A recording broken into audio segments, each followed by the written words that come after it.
to celebrate the season, haven't eaten all day.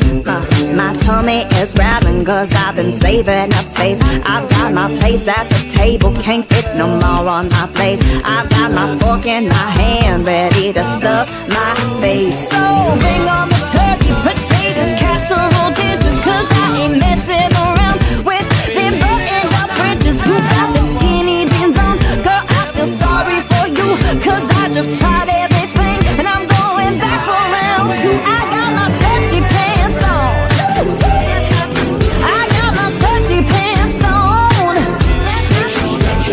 spandex and lycra, you better work it for me, cause I'm about to expand this band of elasticity. I got my stretchy pants on, I got my stretchy pants on.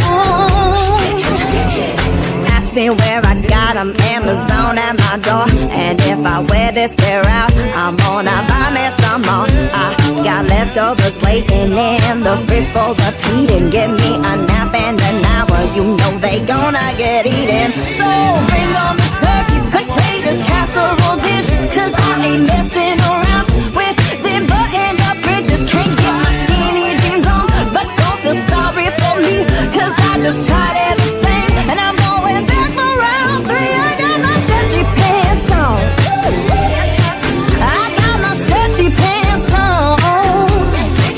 Hey, spandex and lycra, you better work it for me, cause I'm about to expand this band of elasticity. I got my stretchy pants on, I got my stretchy pants on. Fruitcake, ambrosia, and Bertha's banana pudding with the cherry on top. Cookies.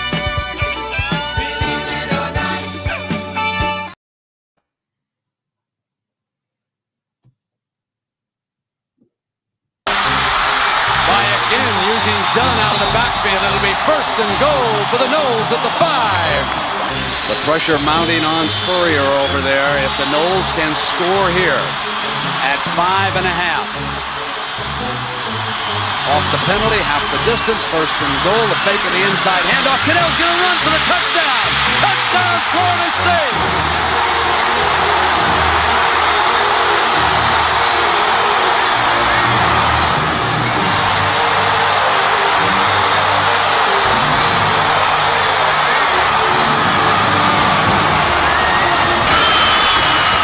There we are.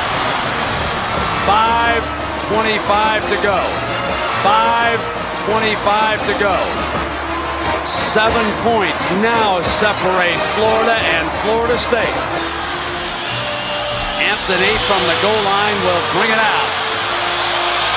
The Noles forcing back to the 10. Gets himself turned down catches in the first half. It's Taylor to midfield. Couple of yards. Second down and 13, and Werfel on the release. Colsey diving grab at the 40, interception. Seminoles ball.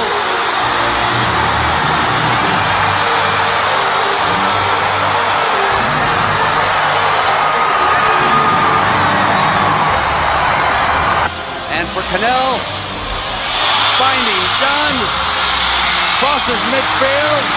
Breaks free, out of bounds at the 23-yard line. Oh, baby. Same as the Charlie Ward play a year ago. All right, folks, that's the choke at the doke, and you know what it means. It's rivalry week here in the good state of down in the state of Florida between the Gators and Seminoles playing each other this time in Gainesville. I'm Chris Heidel.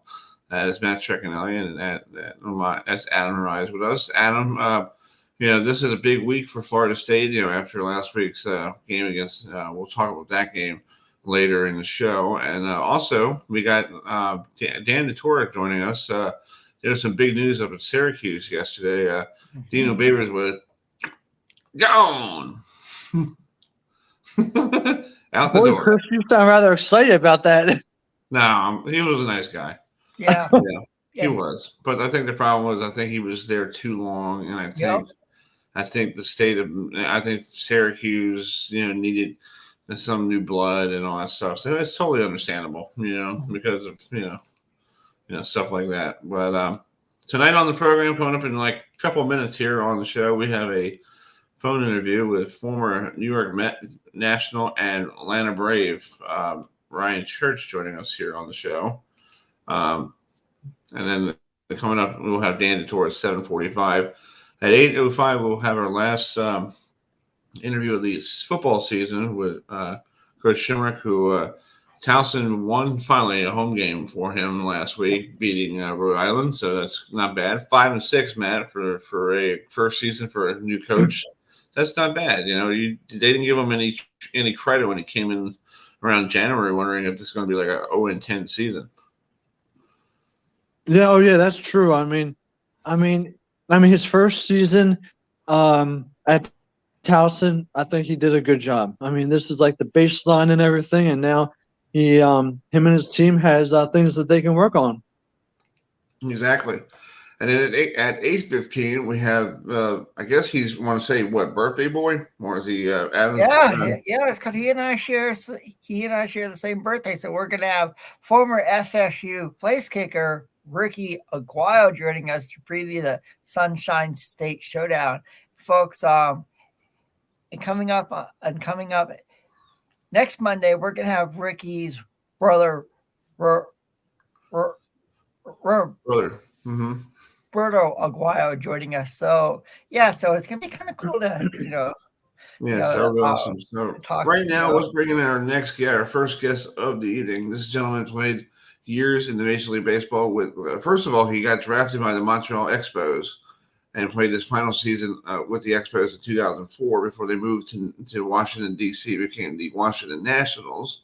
Then he got traded to the New York Mets for a couple of years, and then he got traded to the Atlanta Braves. Then he was in Pittsburgh for a half season, and then he finished up with the Arizona Diamondbacks. So let's welcome in Ryan Church here on the show here this evening. Ryan, thank you so much, and happy Thanksgiving to you and your family. Thank you. Appreciate being on here, and same to you. Yeah. So I was just reading all about you the other day because I'm a big Met fan since I was a kid. Since I was like when I was growing up in Long Island, New York. I've been down here since 1987. What was it like playing at Old Shea Stadium with that wonderful noise with the plane going over? Oh, dude! Honestly, I wish they never would have gone to Citi Field because it's a great place to hit. Yeah, it was. It was unbelievable. Yeah, I loved it.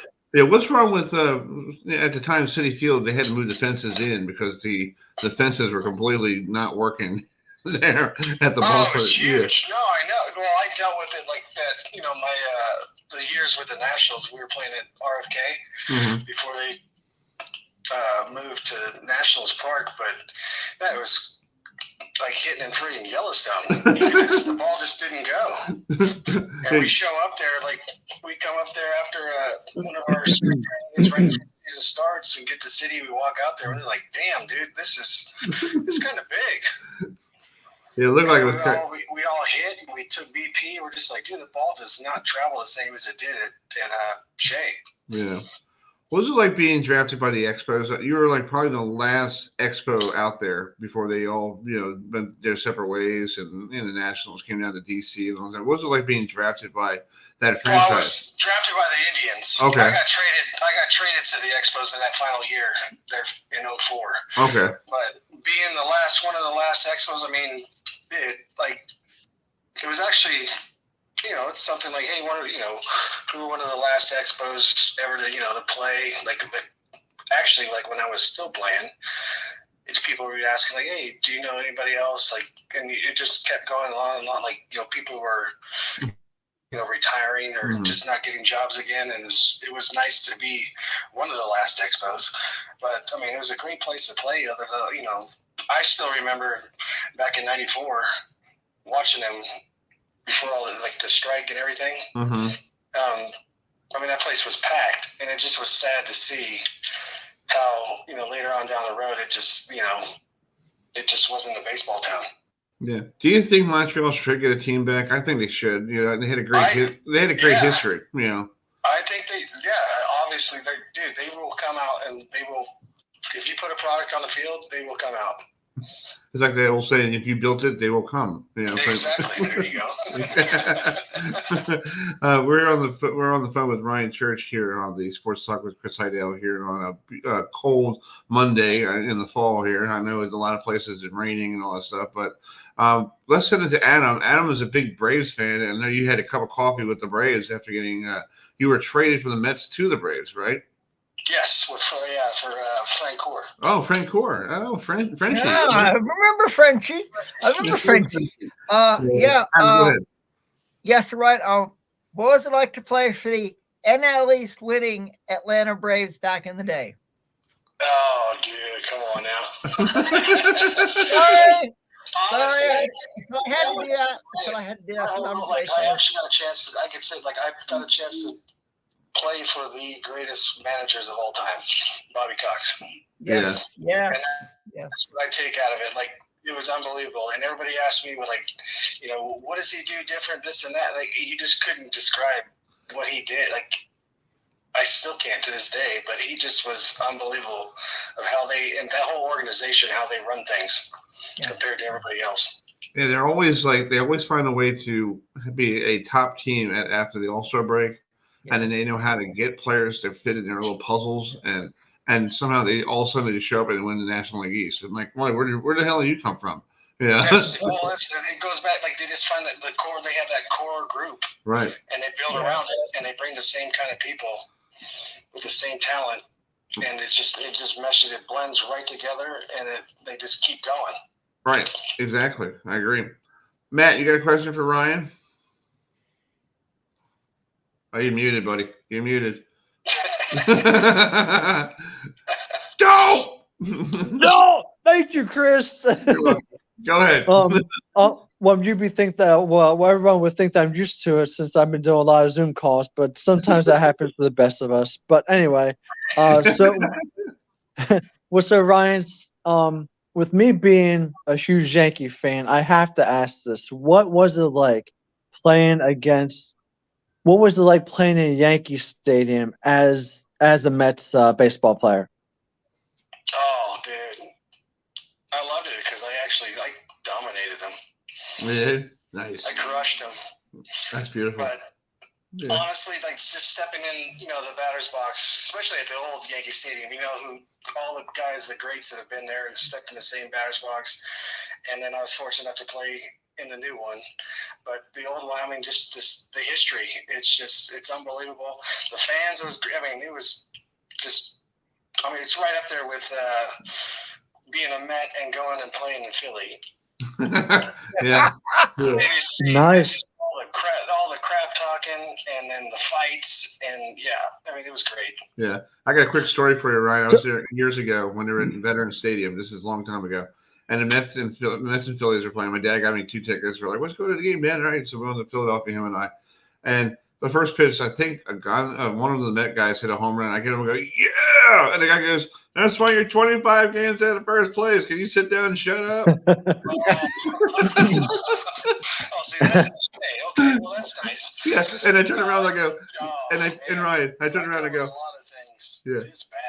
Yeah, and Ryan, I turned around and said, like, that's why you're 19 games out of Ferguson, because the Braves are not going to lose the division, okay? So shut up. And my dad's sitting there next to me going, Chris, can you please don't start a fight here in Philadelphia? Because I really don't. I'm like, Dad, I'm not going to do anything else. But I remember there was one time at Citizens Bank, we were playing the Phillies when I was with the Mets, and there was a foul ball. Oh, my God. Right field line, I go and I run over there and just, it's probably like 8-9 rows deep, and just sitting there, and the umpires right there, and we just sat like, hey, how's it going? We're talking. Next thing you know, they're throwing haymakers. Oh, wow. I was sitting on the tarp. I'm like, oh no, I'm good. I wanted to see it. Too bad someone didn't have popcorn. Wow.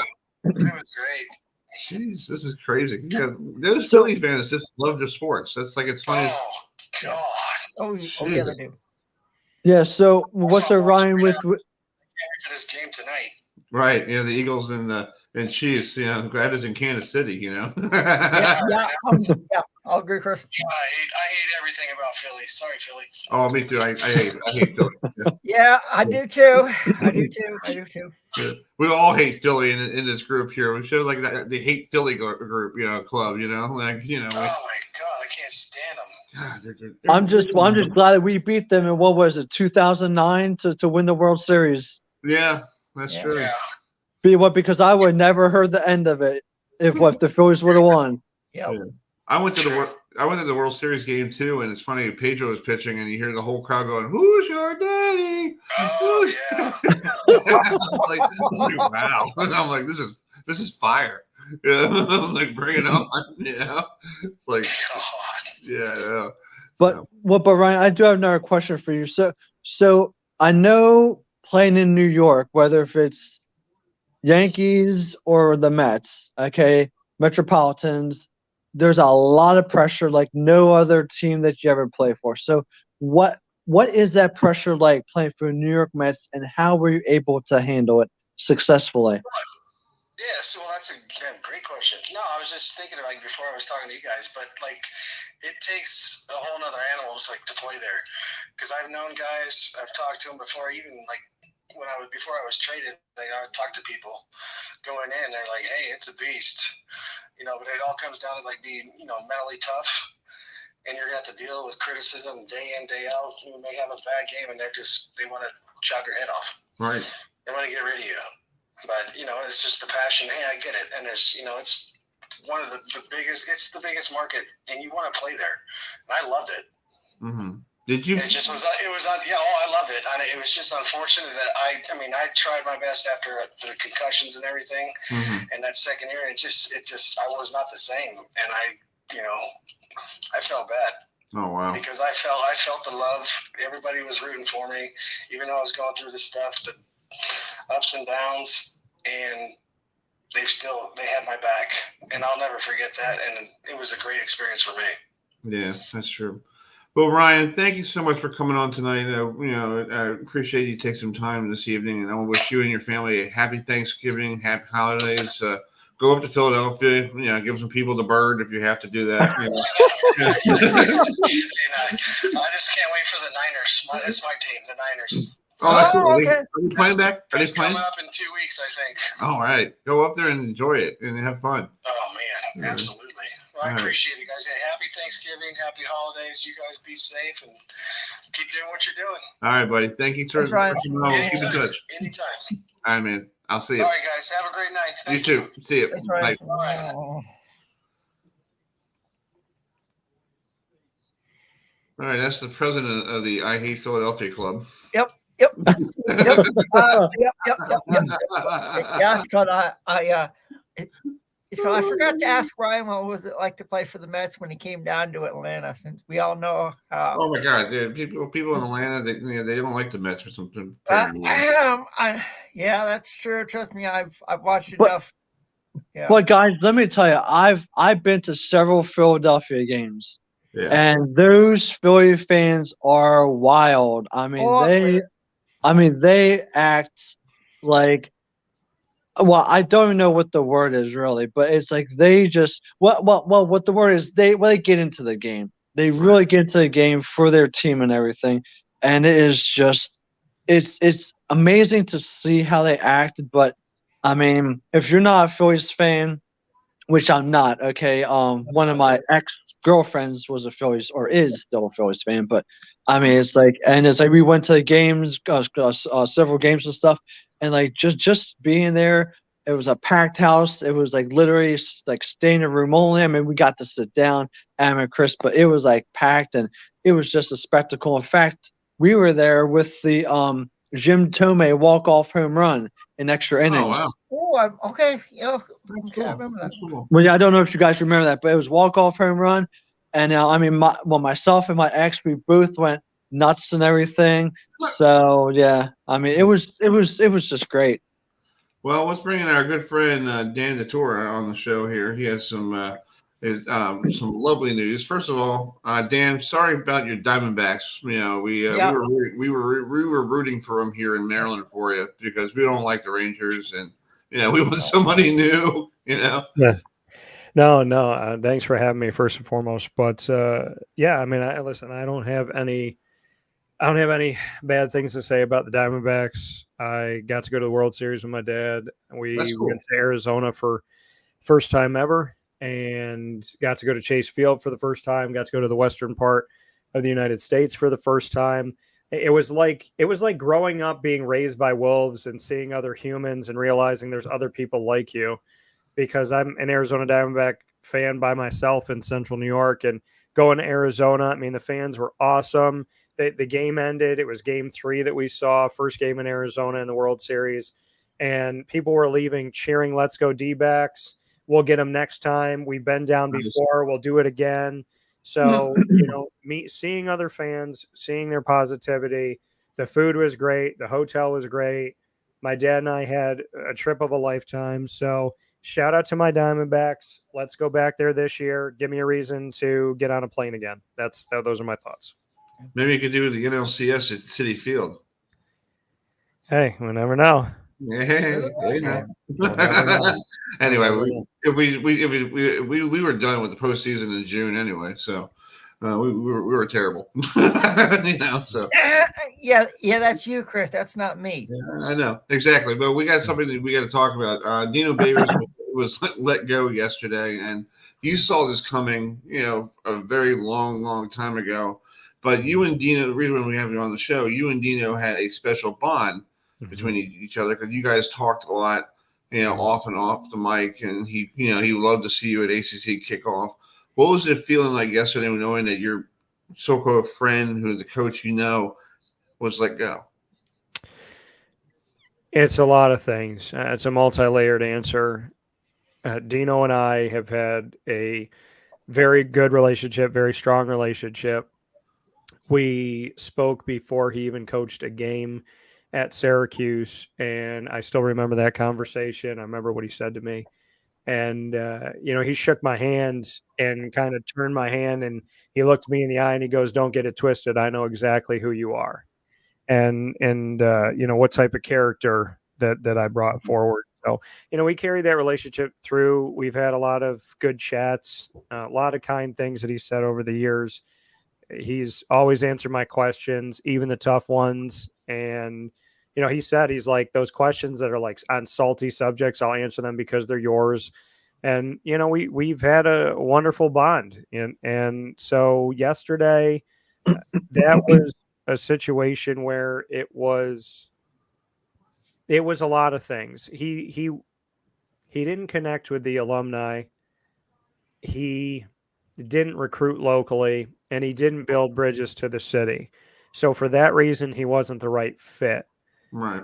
But he treated me very kindly and went out of his way to tell me about our bond and our connection. And I appreciate that. And I actually reached out to him yesterday after the news came out, and he answered me, and I'll keep that between him and I. But that's cool. He did reach back, and I appreciate the person that he has been to me. And at the same time, there are things that he did not do that ultimately kind of sealed his fate, I think, with the city. Right.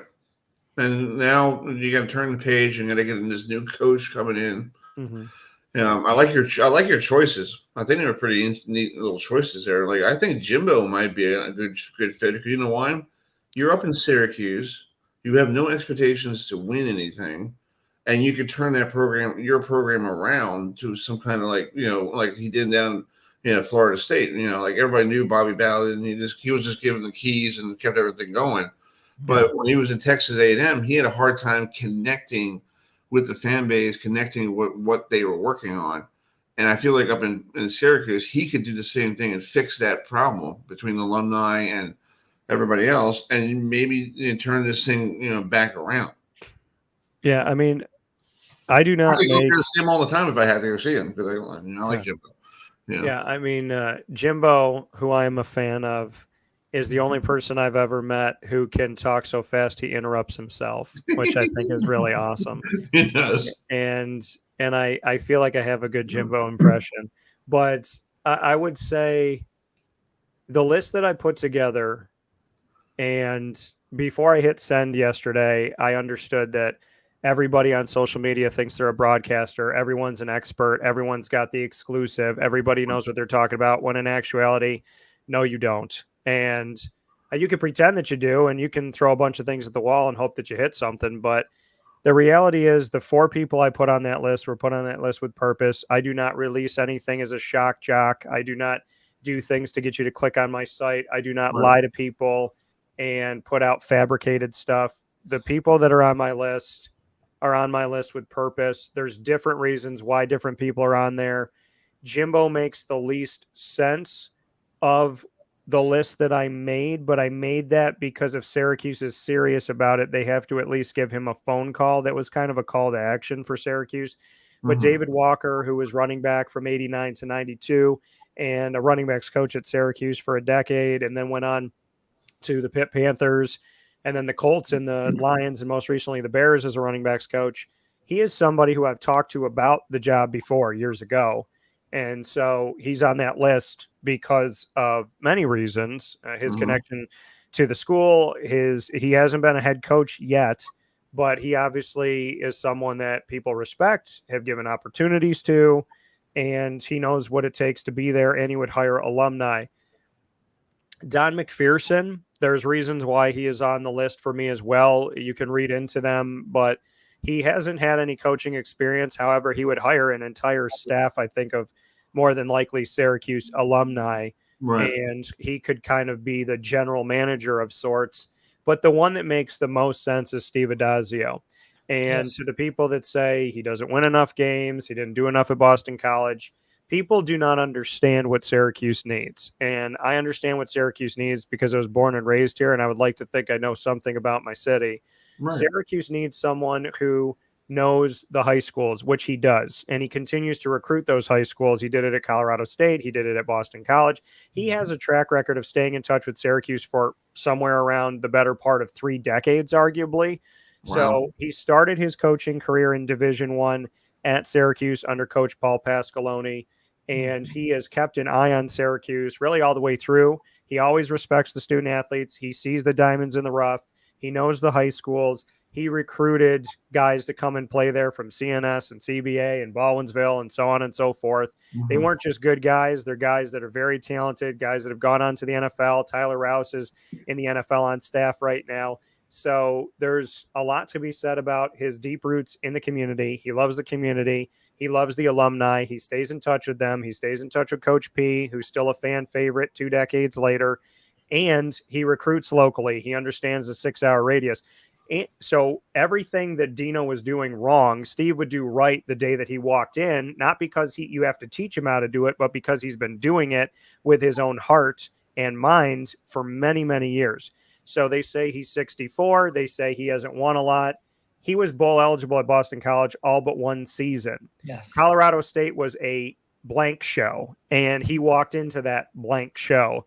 So, this is a guy that's won BCS national championships on staff. He's been with the Florida Gators. He's been with Notre Dame. Honestly, if there was anybody that made the most logical sense for everything that Syracuse has been lacking for 2 decades, it's Steve Adazio without question. And he's somebody who he's kept connected to Syracuse to this day, and he's at Texas A&M right now, and he still stays connected to Syracuse. So he's the one that makes the most sense, but people are going to fight with me on it because everybody thinks that they know football better than the broadcasters that actually get paid to do it. And the reality of it all to me is Steve Adazio may not be the guy because you're sheerly looking at wins and losses, but he understands Syracuse, the history, and what it takes to win, and the identity of Syracuse. And if he became the head coach at Syracuse, everything would feel like it used to feel 20 years ago. Might take time to win, but they sure as heck will look the way that they should look. The community wouldn't be detached from the university. And I know that this is a long answer, but he makes sense. Yeah. Well, before we go get the guys their answers, let's play your interview. You had a chance to talk to the director of athletics today. He had a press conference, and let's play your question to him about Syracuse and what they're looking for. And this is his response. This is also from Dan DeTore Media there. So this is Dan's interview. So here it is. John, what is it about this football program specifically? Why come to Syracuse? Why should a coach take this job over another job? What is the key element or elements here for Syracuse? Number one, I think there's a commitment from the university to this program, and I thank the chancellor, I thank the board for that. We've had success here. If we had as much as we want, no, but we've had success. Again, I don't think, as I said earlier, this is not a total reboot. Yeah, we've got really good players, and if you can keep that nucleus together, add to that nucleus, right? Enhance our recruiting efforts, our player development efforts. We can win. We can be very competitive in the ACC. We're not that far away. So that's my pitch. And if you look at also in terms of the investment that we made, right? When you look right outside there, the new football operations center. We've not made an investment like that, Syracuse Athletics, and I don't know how long. If you look at what we've done with the Dome, if you look at the Ensley Indoor Practice Facility, we have a package of facilities which is competitive with our peers. We're in a good recruiting area, maybe not within a 50-mile radius per se, but within a 4.5-hour radius, right? New England, downstate New York, New Jersey, Pennsylvania, Maryland, the mid-Atlantic states. We're an hour 45-minute flight from Atlanta, an hour and a half from Charlotte. You look at our roster, we have players who are contributing now from those states. Florida as well. So there's a lot to sell here. And there's a lot I think a coach can look at. And one of the things that I've been enthused about over the past 24 hours is the number and also the quality. There's some people who've reached out to me directly, because I know some coaches directly or indirectly through the representation. There's interest in this job.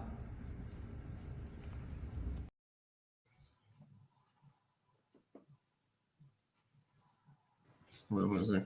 All right, that was the athletic director of Syracuse. His name was John Wildstack. So, Dan, I feel like they need to get somebody brand new. How old has he been there? The athletic director. I feel like he's out of touch with the situation going there.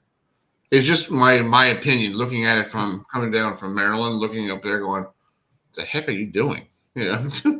I mean, John's been there since after Dino, shortly after Dino was hired, because Mark Coyle came in for less than a year.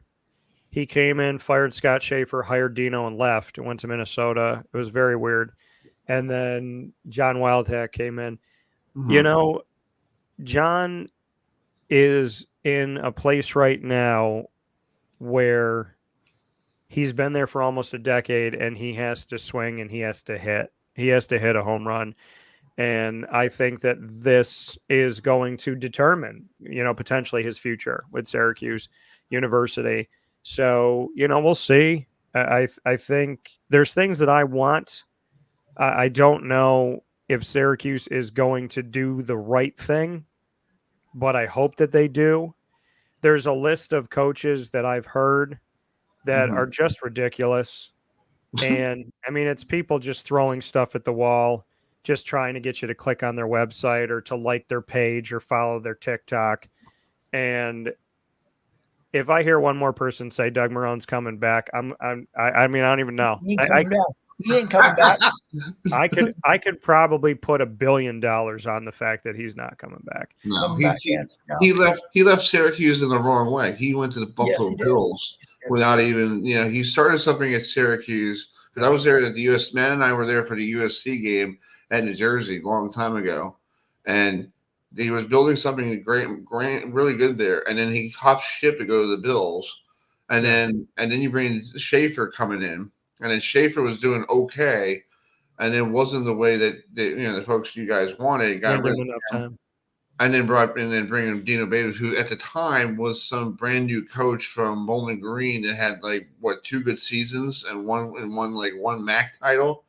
And they're like, say, hey, come on in. You're going to be the head coach of Syracuse. I'm like, because I was just reading all the stuff from Dino, where he came from. I'm like, Yeah.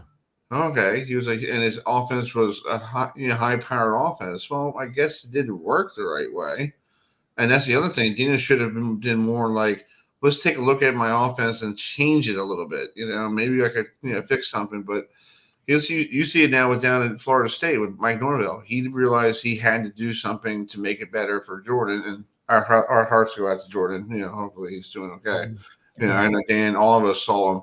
At the ACC kickoff, but Florida State, if they go undefeated, win the ACC championship, do the right thing, College Football Playoff Committee. It is not their fault that Jordan got injured. They deserve to be in the college football. Thank you, Dan. Thank you, Dan. I agree with that, my friend. I agree with that.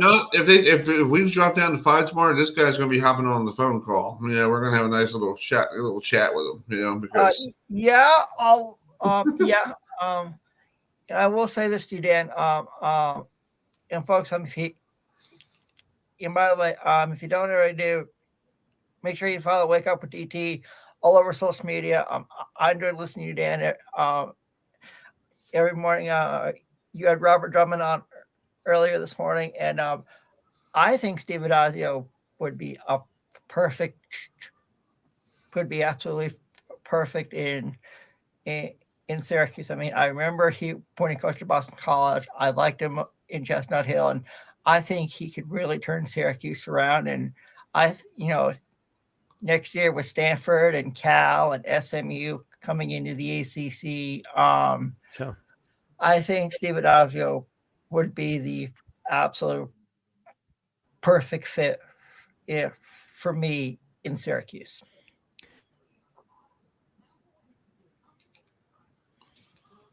Criteria. You don't have to sell. See, the thing about Syracuse is some of the people that they call them, they have to sell Syracuse to them. You don't have to sell Syracuse to Don McPherson. You don't have to sell Syracuse to David Walker. You don't have to sell Syracuse to Steve Adazio. And there's a world where you can put together a staff that I can already kind of see assembling.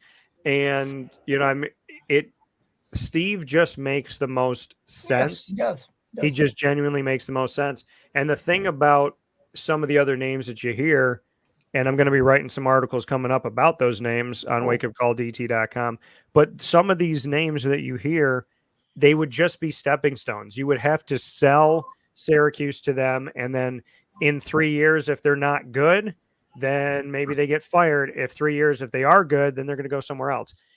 Somebody like Steve Adazio is not going anywhere. Somebody like, Donnie Mack isn't going to, I wouldn't see him going somewhere. So it doesn't make logical sense to look, and I'm happy John Wildtack said this, but he said, we're not looking to the West Coast for a guy. We need somebody who knows the Northeast, who understands the Northeast. You don't want to get somebody that's far away. I mean, that's why Dan Mullen doesn't make any sense. He has ties to Syracuse years ago, but right now he's broadcasting. He hasn't been coaching. It didn't work in Florida. It's not a good decision to bring in a Dan Mullen, so to speak.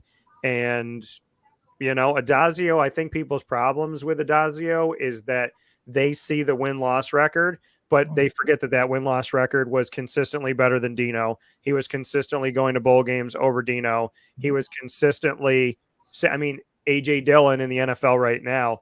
There's a lot to say about Boston College under Steve Adazio, and there's a lot to say about the success that he's had and where he's gone and the connections that he had.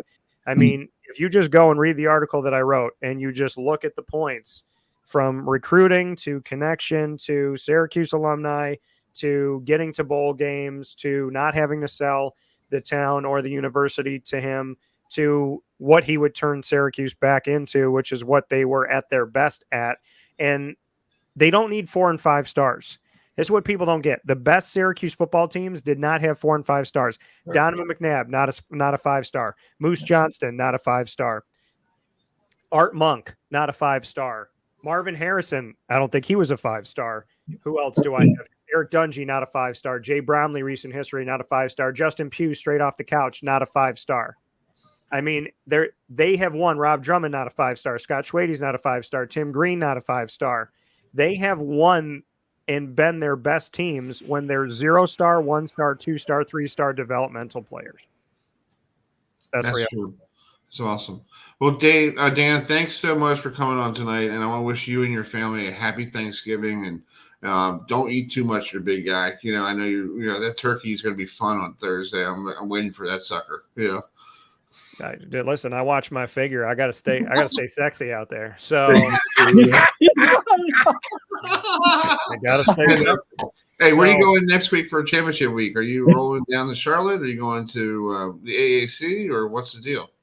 We will see where I end up, and I have a Monday night football game in Jacksonville. So first time that I have ever had a Monday night football game in Jacksonville, first season where they've had Thursday night, Sunday night, Monday night in the same season, if I am correct on that. So we'll see. I am making the bird, and I love to share that with everybody. But, yeah, I'll be enjoying some turkey and enjoying it responsibly because, I don't care if we're going into wintertime. You always got to keep the beach body right. I don't care if it's winter. Yeah, that's right, Dan.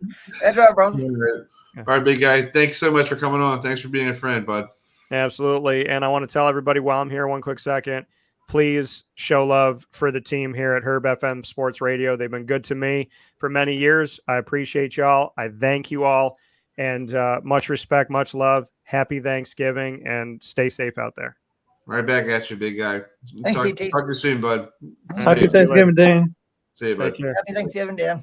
Same to you. All right. Well, that's Dan DeTore from Wake Up Call DT. Before we bring this next guy in, this happened at Towson on Saturday, and you probably never heard this all season long. Just gets it off. Hands it off to Watkins. Watkins goes forward. He's got a touchdown! He's got a touchdown! Wow, what a great run! Take the lead late, Oh my 31-30 with 41 seconds to go. Woo-hoo! Scott didn't even have to throw the ball.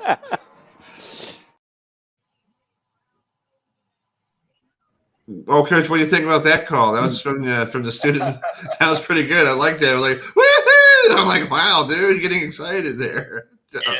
Yeah. No, it felt like an incredible ending to what was, as we played, all our games at Johnny Unitas Stadium except for one of them. We felt like we've had a chance. We've been in them. We've been where we wanted to be. So to finally put one away and to do it with your third-string quarterback, your third-string left tackle, and a backup running back who has really come on. It was a fun ending to a season. Yeah, it was. So 5-6. So when you first started, with the camp and all that stuff, did you think you're going to win 5 games this year, or was one of those, or you think maybe 6? Maybe what was your in your mind? Chris, it's a great question, and I mean, not to try to coach speak this thing, but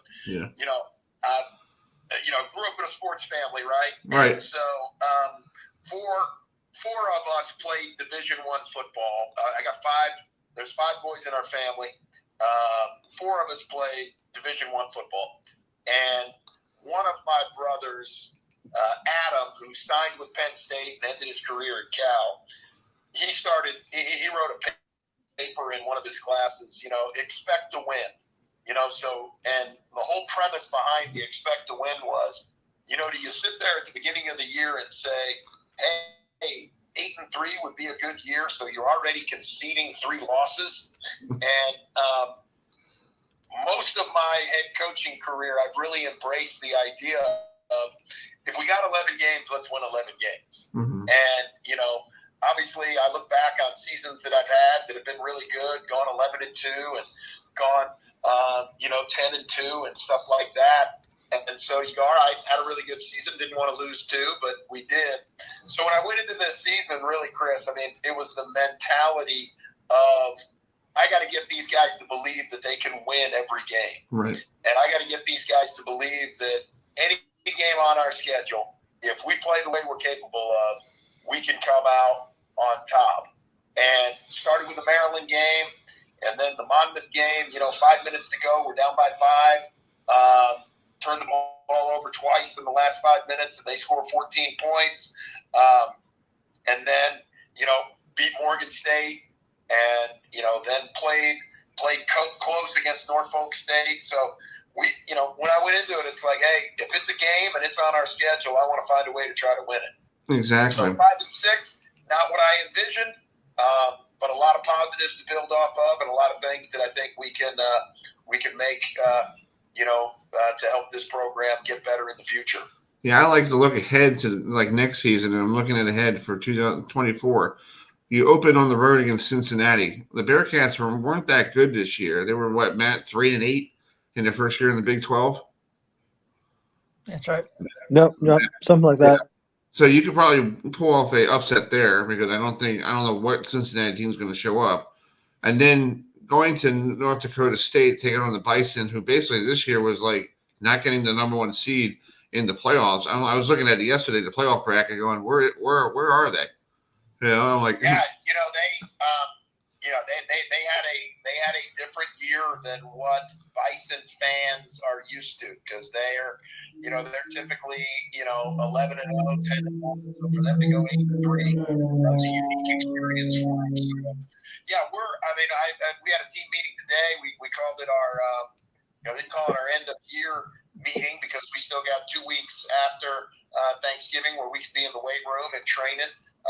We called it our end of season meeting, and we talked about next year's schedule. Mm-hmm. And so the fact that we get a great opportunity to go and play a Cincinnati team that they're not going to know much about us, and they're a Big 12 team, so how do they feel about everything? And then again, get on a plane and go up to North Dakota State and play one of the premier FCS programs in the country the last 10 years. So we're already excited about what we're going to do, and looking forward to it. And then, not knowing, obviously with our conference, 15 teams in the conference, 16 teams in the conference, not knowing who our conference schedule is going to be, it'll be a fun approach. Yeah, maybe Matt and I can make a trip to Cincinnati, go watch you guys beat the Bobcats, the Bearcats, then go see a Cincinnati Reds baseball game if the Mets are in town. That would be cool.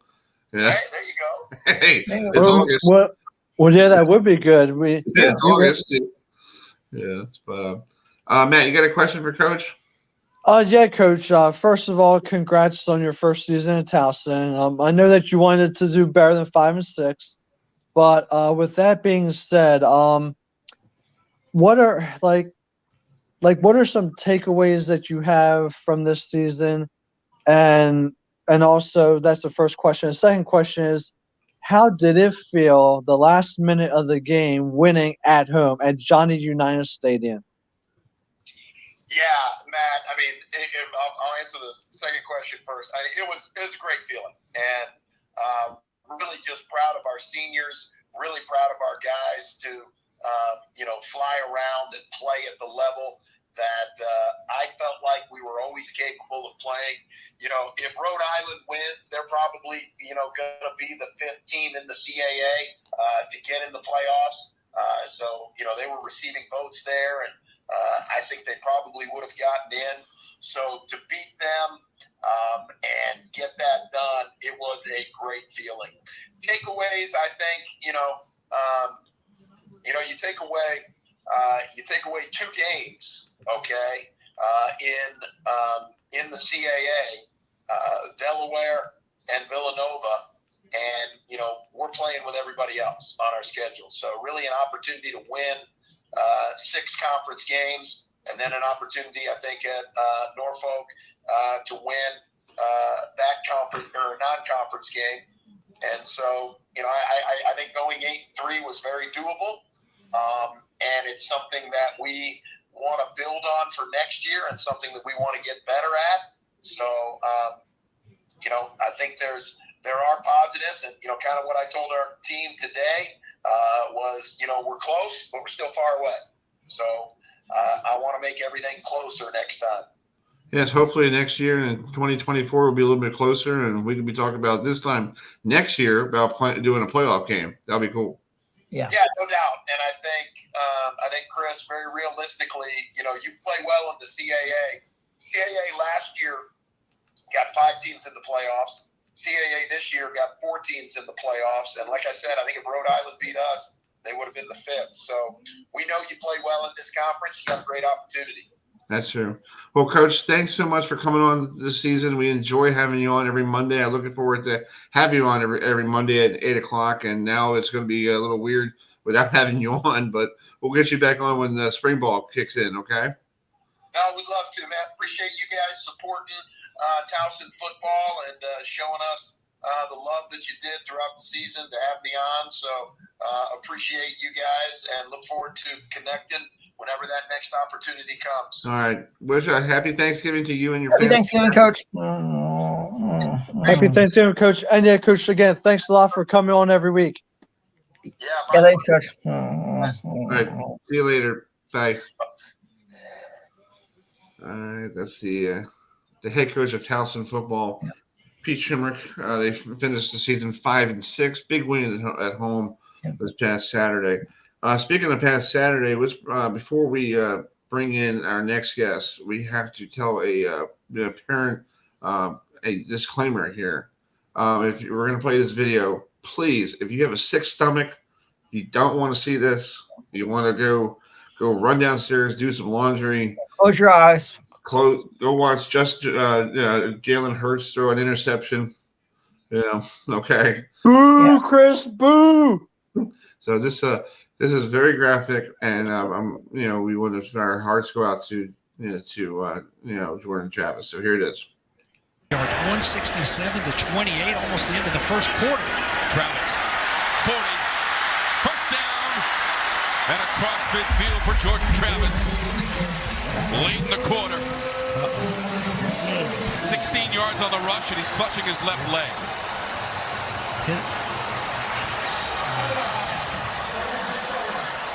Tackle was. Our hearts go out to him, and we need to talk about that a little bit later, you guys. If we have time in that roundtable discussion, we got to talk about that. That is a tackle. It's a rugby tackle, and it should be outlawed in the NFL and college because it did something to Mark Andrews as well. So yeah, that's true. That's tackle. So Adam, welcome to this next guest. We're looking forward. Folks, now it's time to talk about rivalry week here in college football. And we're going to start off by talking about the heated rivalry between Florida State and Florida. Undefeated in number 4, Florida State goes to Gainesville on Saturday to take on the Florida Gators. It's backup quarterback Tate Rodemaker for the Seminoles against a backup quarterback for the Florida Gators. Exactly. And joining us now is a PlaceKicker who he may not know this until now, but he and I share something very cool. He and I share the same birthday on Friday. So let's welcome in former Florida State University PlaceKicker Ricky Aquayo. So Ricky, happy early birthday to you. Likewise. On Friday. And when I saw that you and I share the same birthday, I was like, well, I had no idea. So that's pretty cool. Ricky, what was it like for you, to play in this heated rivalry between Florida State and Florida? Yeah, first and foremost, guys, I appreciate you all for having me on the show, Chris, Adam, and Matt. Adam, thanks for that intro. I did not know we shared the same birthday. Yeah, And he told me tonight. He told me tonight, Ricky. I'm like, what? Where? And I don't know many people.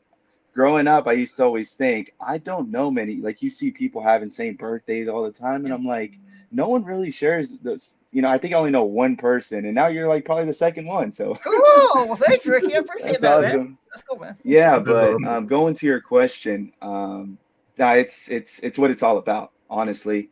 You think about Florida State, the first thing you think about is, that team down south. That's what we called them.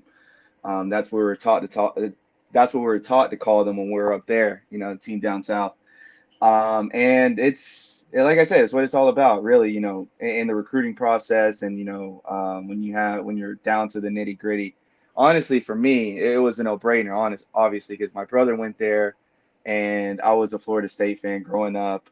I had a few uncles that were Gator fans. Mm-hmm. I can tell, Adam. I love that. You can see my jersey back here. I already got. I'm already getting set. I got this over the last week. I'm gonna wear this down the ACC championship game. Is the I think this is I guess it's Dylan's number. The guy who was Gibbons. Yeah. Nice. That's awesome. And I got it online, and I'm like, this lady wanted like $40 for it. I'm like, I'll take it. I'm like, yeah, but it's a little it's a little big, it's like little stuff in the front because I'm fat, but it's still great, but hey, I love it. Heck yeah. But no, just answering your question, that's what it's all about. We don't like that team, and we'll do anything, even if we go 1-12 with the win against that team. It's always good. Obviously, this year we're looking at the season, and I think we will. I think Tate is poised. He's been in those big games. He's been in enough big moments to where I feel fully confident in his ability. He has the physical stature. He has, like I was talking about, the experience. It's just about the confidence at this point. And I think, unfortunately, when that happened to Jordan last week, shout out Jordan, prayers go out to him. I love him to death. He got those drives, those passes, those needed reps, for about 2.5 quarters when they pulled him out in the fourth. And I feel fully confident in him. I think No Nation feels fully confident in him. Now it's just going out and executing, really executing everything that he's done, since the time he stepped foot on campus. And I think we'll see it this Saturday. Yeah, Ricky, and he has the weapons. He has Wilson, the big, wide receiver. He has Coleman. He has the same people he saw every day in practice, so they know who he is. It's not like some guy that Mike Norvell picked up at the gas station and said, "You want to be a quarterback? Come on in." I felt like he was like you. I felt first I was very worried. I'm like, okay, this guy played, but he played against Louisville last year and played really well against Louisville.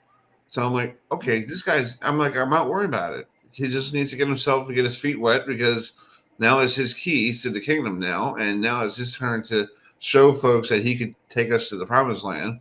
And he did great. I know it's Northern Alabama, but still, he did a fantastic job running the same thing that Jordan ran, except for he doesn't scramble like Jordan. He's more in the pocket than Jordan. But absolutely. I'll just take time for him to get used to it. And then the third string quarterback who number 11, getting his first touchdown pass, that was right. Cool. Yeah. So if you're Mike Norvell, you're happy that you have somebody. Your backup quarterbacks are okay. You shouldn't be worried. You don't have to hit the transfer portal and see if the guy from Louisville or the guy from Pitt's going to be transferring again. You're fine. Yeah, exactly. I'm very happy about it. So anyway. So back to the Florida Gators, and that rivalry. It's funny. I grew up. I have two brothers, Ricky. I told you on the phone. One's a Miami Hurricane fan. The other one's a Gator fan. So I lived in we don't have the grades. We never had the grades. We just loved the team since we were kids growing up.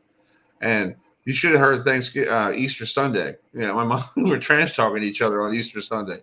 It's hilarious until my mother's telling her okay, it's Easter Sunday. Can you put it away for a while? We're sorry. So, but that's funny. I know that I have more hatred towards Miami because Miami to me seems like a bunch of renegade idiots down in South Florida. I'm trying to be polite there on my show.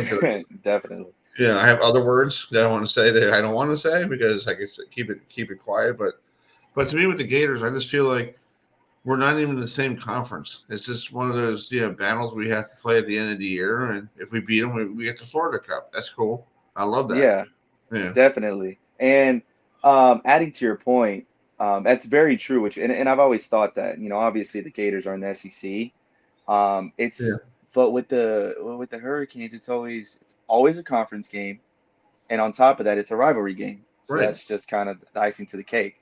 So I've always thought growing up that, and then growing up, you have the U documentary, and that's what I was watching when I was in high school and stuff. And then back then, the '99 team, when we started, and then they started prevailing back in the 2000s.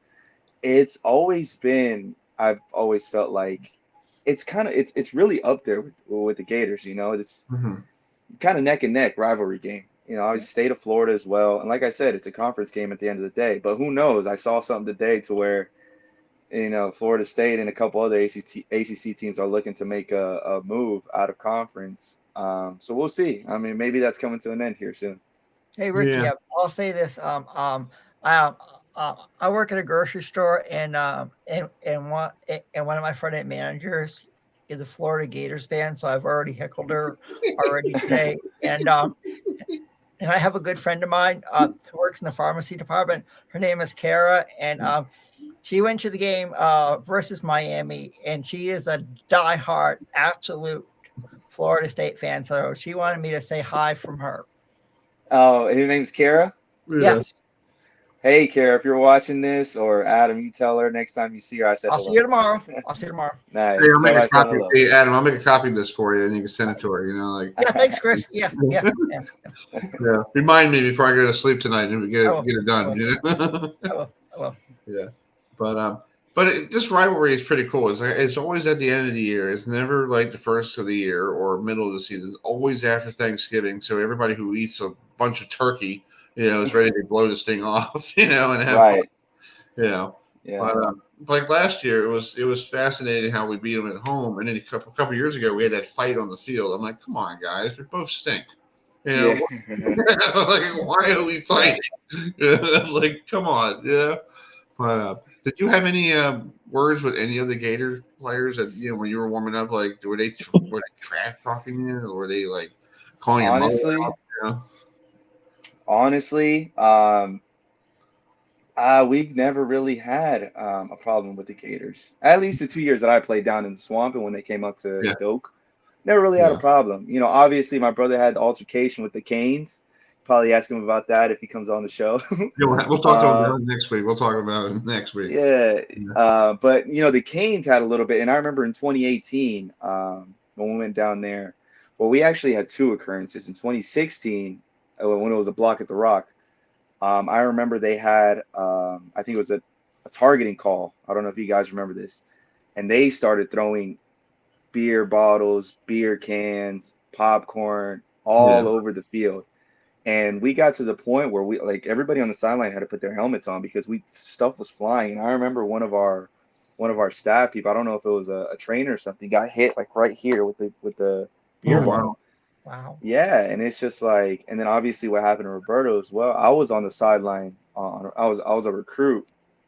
I think it was committed at that time. It was my senior season when I was at IMG, and I got to see that. And it was always like, obviously it's my brother, so I've always had kind of like a little, feeling towards when I played the Canes. And then in 2018, we had that big altercation on the sideline. I think it was on a kickoff.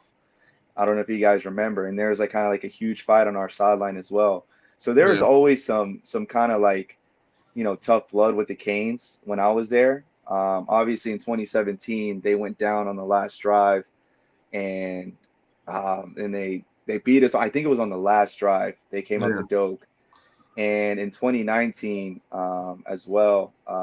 But, like I said, it was always a little bit more chippy with the Canes, I feel like, than with the Gators. The Gators, I mean, it was just always, a tough football game. At the end of the day, it was an old school rivalry. You just played football. The big guys got down in the trenches. The skilled guys, try to make a play. Somebody try to make a tackle. Somebody try to make a throw. And it was just football at the end of the day. Whoever won, whoever lost, shake hands, get into the locker room. But it was a little different with the Canes, I would say. Exactly. Man, you got a question for Ricky?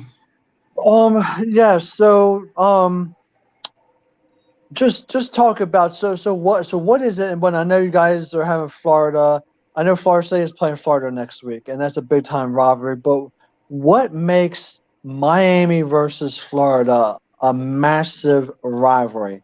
What is it about that? What about the two? What are those two teams? The Canes and the Noles? Yes. See, I feel like it started more whenever, like I was talking about, the 30 for 30 documentaries, the swag, and And then that's kind of when Florida State, kind of went into those years, the rebuilding years. And it was just, I don't know. It was always like Miami with the swagger, and Florida State, we were always, trying to be one of the top programs in Florida, obviously in the country, but in Florida, being here in Miami, with Miami and Florida, I just felt like it was part of that, And like I said, it was always chippy with Miami, at least when I played, the 4 years. And obviously going back to what happened, my brother, I think it was in 2015. It might have been 2015. And then even before that, I felt like it was just more chippy, more trash talking, more just stuff going on behind the scenes, I feel like. And I think that's been going on. And I mean, more older players can say this, kind of maybe from Roberto's team and even before that, can probably attest to it as well. There's just more trash talking going on at the end of the day. Like I said, the Gators, at least from my perspective, it was always just good old school football, rivalry football. With the Canes, it was a little bit different. Yeah, I was telling my girlfriend, Matt, before about the Florida State-Florida rivalry back when I think it was like '96. They had a huge, the Gators came out to, the Doak and started stomping on our logo. And the Seminoles were like, oh, we're not going to have this. And I think it was one of their best cornerbacks, who was like the number one prospect, got kicked out of the game because he started a fight before the game. And that basically changed the narrative of the whole game because Florida State knew how to attack that area because he was gone. So it basically made, but these rivalry games, it's fascinating how they, start little fights. And when Steve Spurrier came in, that really took off because Spurrier was an old Gator, and like wanted to beat Bobby Bowden, but never won at Doak Campbell Stadium at all. He's 0-10. He's 0-10. It's like, he's like, that's why he doesn't, when he was with South Carolina, he never scheduled Florida State at Tallahassee. He knew for a fact that you can't beat Bobby, so Right. crazy. So Ricky, just I got one more question. So what do you think the likelihood is with the Seminoles having a backup quarterback now and everything? What do you think the chances are that they're going to make the playoffs? And if they make it, what do you think the chances are that they're going to win the national championship? I think it's very high. I think this team, especially, with what happened with Jordan this year, now we have a purpose. And Right. I feel like when in life, on or off the football field, when you have a purpose, when you have something that you're fighting for, whether that's family, whether that's your brotherhood, whether it could be whatever. Right. For this team now, they're fighting for something. Whether obviously they were fighting to become, to bring the program back, to bring Florida State to where we need it to be. But now that their leader, our leader, the program's leader went down, and just who Jordan is as a person, Jordan was a freshman when I was a senior. Yeah. And he's always had the it factor to him. He always had this personality that he would click with everybody. He would click with the specialist. He would click with the defense. He would click with whoever. Well, he'd click with the punter, the long snapper. I remember we'd go out to lunch. We'd do stuff together because he was just an all-around person. He would always have that personality to where he felt like you felt like he understood you and he really cared about you. And when I went back to go see the Noles play, in 2020, 2021, 2022, it was amazing to see his maturity on and off the field. Obviously he got bigger, his physique got bigger, but you could just tell in the way he talked, and he grew and he layered everything. He layered everything into this amazing person. So I feel like the team has a purpose now. They're going to go into Gainesville this weekend. I think they're going to take care of business. Tate has all the confidence in the world. The whole program believes in him just because, like I said, what he's done. And like you were mentioning at the beginning, Chris, the weapons he has around him. You know what I mean? If he needs to take a breather, hand the ball off to Trey Benson. If something's going Lawrence on in the secondary, you can hand it up, or Lawrence. Yeah. Or if something's going wrong, check it down to Keon, throw a screen and let Keon do work. Whatever the case may be. And then we go up to Charlotte next week, and then I think we'll handle business as well. Just being first time back since 2014, I think we have so much more to fight for. And then after that, it's clear day into the playoffs. I think in the playoffs, it's once we get there, it's all up for grabs. You know, there's really no rankings. It's about pride. It's about who wants it more, and it's about who can execute more. And I feel like if we get there, there's no telling what we can do. Just like I said, with what happened with Jordan and everything going around this program, I think we have so much more to fight for than any other team that can be in the playoffs. You know, whoever ends up being the other three, I think we have so much more to fight for, and that just gives us a better chance of winning it all, hopefully, in Houston. Yeah. Speaking of next week with the ACC title game, are you heading to Charlotte to watch it? I won't be heading to Charlotte. I'll be heading to Gainesville this weekend. Okay. I won't be heading to Charlotte. But yeah, I'll be there in Gainesville this weekend. Like I said, a lot of my uncles were Florida fans growing up. So I'm taking one of my uncles. He was the biggest one. I remember ever since I could have memory. I don't know how old I was. I was probably could barely start walking. Biggest Gator fan ever. And he made probably, I think he only missed 2 of me and my brother's games. Both my uncles, my uncle Ruben and Sabino. Nice. And Sabino is a Florida fan, so I wanted to take him back up, and just so we could see the stadium, obviously, so we could see the Noles get to business, but at the same time, you know, so he could see the Swamp. The Swamp's it's a fun place to play. I'll tell you that much. It gets loud. Now in 2019, I remember they implemented the fourth quarter Tom Petty won't back down. That's pretty cool. So it's gonna be a fun game. You know, hopefully we take care of business. I think we will, and it'll be a fun weekend. Yeah, make sure you text. And I'll give you Adam's number and text him happy birthday on Friday.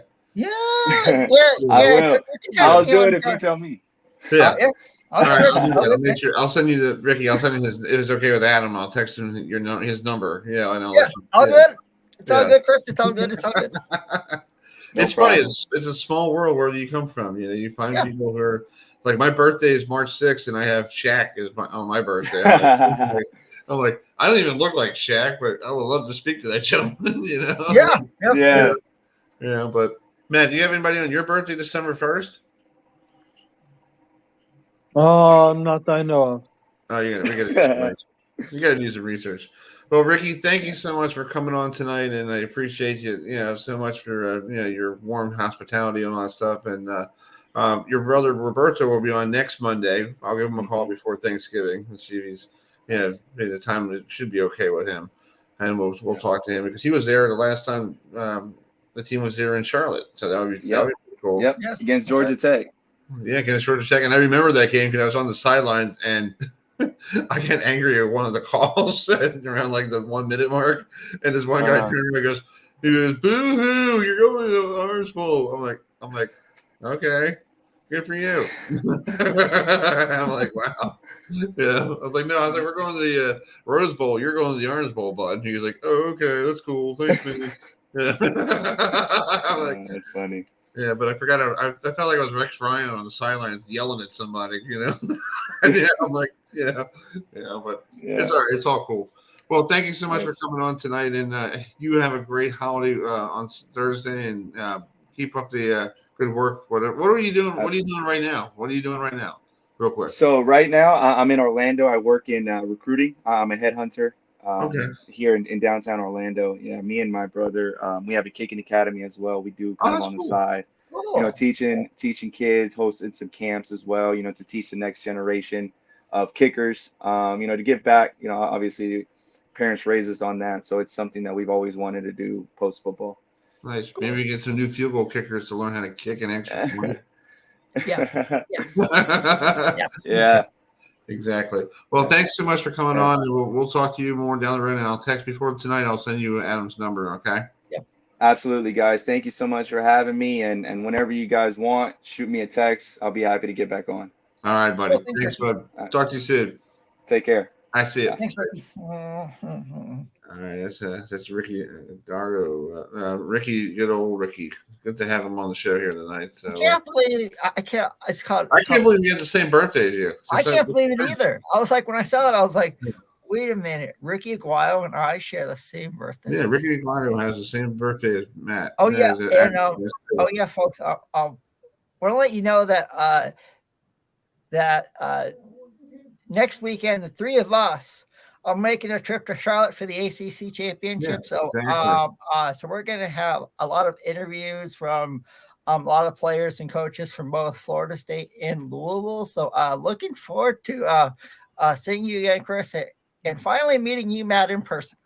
Exactly. You know what, Adam? I'm looking forward to that as well because yeah, I'm looking forward to going to Charlotte, but definitely looking forward to seeing you in person. And I mean, we've been doing the radio show and everything, the three of us together. I know Chris and I see each other quite a bit and stuff, but yeah, Adam, it'll be great to see you and talk to you in person. See you at Charlotte. That would be a great, awesome, wonderful time and everything. And I'm definitely hoping that we get to take a win back home for our Seminoles. And yeah, so they can give you a birthday gift. Yep. And wouldn't that be great? Well, your birthday's on December 1st, so we have to take you out to dinner. I forgot that was your birthday. That's right, next Friday. Yeah. So, Adam, your birthday is on Friday, November 24th, right? Yeah. So yeah. Okay, and then mine's a week later, and then Chris, does yours also fall on a Friday this year? No, mine's actually a stupid Monday. It's March the what? 6th. So Monday, March the 6th. Okay, so Friday, Adam. Wow, that's pretty cool. But yeah. Before we'll have to celebrate Matt next Friday. Exactly, we'll have some fun. If you want, folks, if you're out there, if you want to send a card to Jordan, I found this from one of the great beat writers from Florida State. You can send them a card, get well soon card to Jordan Travis, care of Florida State Athletics, 403 Stadium Drive, Tallahassee, Florida, 3234. That's the put it on the card and say get well soon, big guy. But so anyway, this week is besides Florida State and Florida, we have other rivalry games. This is coming up, and I did find some clips of stuff you'd like to. I found some stuff that you don't know about other rivalry games, like those Clemson South Carolina games that like they don't like each other. Yep. So here's a little clip. Let me bring it up here. Where is it? I'm trying to find it. But here. yeah, Adam and Chris, you know what? We're gonna have so much fun that we might have to take an extra day off, so we might not come home until Monday. How does that sound, everyone? All right, here's a brief history of the South Carolina Clemson rivalry that I found online, and this is on YouTube from the state paper there in South Carolina. It says this is really fascinating how this rivalry started. So here it is. It's November in the Palmetto State, and a new era of the South Carolina-Clemson rivalry is upon us. Born out of 19th century politics, historian Dr. Jerry Reel said power brokers in South Carolina didn't want Clemson built at all. Some believe the state didn't need another university after the founding of South Carolina College in 1801. Others insisted on the development of a college dedicated specifically to agriculture. Opinions aside, Clemson College, named after founder Thomas Green Clemson, was established in 1889. 7 years later, the Ag School in the upstate fielded its first football team, falling 12-6 to South Carolina in the first ever meeting between the in-state foes. Despite a sour start, Clemson rattled off wins in the next 4 meetings, accentuated by a 51-0 victory in 1900, a win that still stands as the largest margin of victory in the rivalry's history. Undergrads joined the fun in 1961 when members of South Carolina's Sigma Nu fraternity were chased off the field after pretending to be Clemson football players, a gimmick now known as the prank. Ron Leitch, who impersonated Clemson coach Frank Howard that day, said his costume only cost him $10.97 at a secondhand store. Between 1961 and 1980, the schools split almost evenly. Clemson had 11 wins. The Gamecocks had 9. Those in the upstate grow uneasy when reminded of the 24-0 deficit the Tigers nearly gave up before holding on for a win in 1977. Gamecocks fans jump for joy thinking back on freshman quarterback Steve Tannehill's home run swing celebrations and pretending to sign the Tiger Paw painted at midfield in Death Valley after USC's 1993 win. A new millennia brought new heroes to the annual matchup of Palmetto State rivals. There's Lou Holtz and Tommy Bowden, Marcus Lattimore and Taj Boyd. Tensions boiled over in the 2004 late-game brawl at Memorial Stadium, while Clemson quarterback Charlie Whitehurst finished 4-0 against South Carolina between 2002 and 2000. All right, so a little brief history of that rivalry that's going to be on this weekend as well. So that's fascinating that the University of South Carolina did not want Clemson to be built at all. Yeah. Wow. Yeah. No. Yeah. Do you think that's bad? With the Florida State-Florida rivalry, this was not going to be. This was not even going to be without the governor of the state of Florida saying to Florida, and hopefully Bud Alderman could refer this to us later when we do the roundtable at 9:00. Florida was basically forced by law to play Florida State. Yeah, they had to sign an agreement, and also I found that too about South Carolina and Clemson. They also had an agreement signed by the folks at their government to tell them that they had to play each other. No idea. So what is wrong with you folks? Just play a game with somebody. You don't need the politics to get involved and go, hey everybody, I got to get the governor involved. Why? The governor does not need to be involved. He has better things to do in life instead of worrying about planning a football game on Saturday afternoon in the fall. Just play each other. Oh, by the way, guys, I saw I believe it was on Saturday that the Apple Cup still lives on. That They're gonna play each other. Yeah, they're gonna. Yeah. Really? So next year's game the is Big Ten actually let that happen. So hold on, Adam. So then the Apple Cup between Washington State and Washington will continue? Yep. It's called awesome. Starting next year's game is going to take place at Lumen Field in Seattle, home of the Seattle Seahawks. It's going to alternate for the next, I believe it's 4 or 5 years. So yeah, the Apple Cup, it's still going to continue. Nice. See that's great. I mean, we're losing a good amount of historic rivalries. I mean, I'm glad that's staying in place. I'm glad that Notre Dame versus USC is staying in place. I'm glad that Army and Navy are staying in place, and they get to play the Air Force and everything. So, I mean, I'm glad the military schools are still going to be playing each other.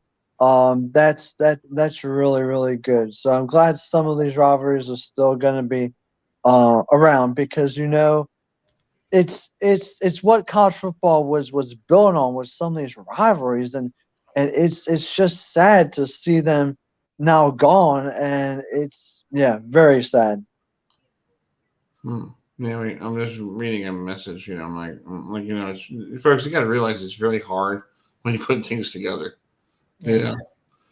So anyway, we'll just get one of the guys on. Maybe down the road we'll get more people. So I think Justin Arman is going to be on the video, and I know Jason Whitaker is going to be calling me because he's on the road. Jarad will be we'll get Jarad on another time. It's not a big deal. Yeah. No. So anyway, more stuff that we found out. So some weird things. Guys. Speaking of rivalries, last weekend on the FCS side, we have some. There were some incredible rivalries like Lehigh Lafayette. Oh yes. Harvard. You had Harvard Yale. Oh, I know all about that game. You had Montana State. It was for the Big Sky title. So, there's plenty of rivalries on the FCS level as well. So. Yeah, exactly. So, it's like. And unfortunately for you Irish fans out there, you will not be able to see the Fighting Irish play on TV unless if you're one of those few elite people that have the Pac-12 network, which I know that a lot of Irish fans are not happy with that. Well, what? Wait a minute. So this weekend's game against Stanford on the Pac-12 network? Yup. And the Irish fans are not happy at all. Oh yeah, I would be. I thought they would have put it on ABC like they always do. Nope, it's not on ABC. It's on a Pac-12 network only. So, and only a select few, whoever has the Pac-12 network will be able to see. If you don't have a Pac-12 network, well, you saw your last regular season game last week. And if you didn't see that game because you were out doing chopping whatever, then you see them playing whatever bowl game they get. Or you can go online and try to find a free live stream of the game. You can probably go to YouTube. Probably somebody will stream it, but that's sad. No, I that's remember ridiculous. on ABC. That's ridiculous. I'm sorry. Put it on a normal network so somebody can see it. Put it on ESPN. And and when it all has to do because with Stanford is like they're having a horrific season, and That's right. I mean it's like so who cares? Put it on ESPN, put it on ABC. I mean, heck, put it on Fox. I mean, come on. I mean, people will watch it. Put it on Fox.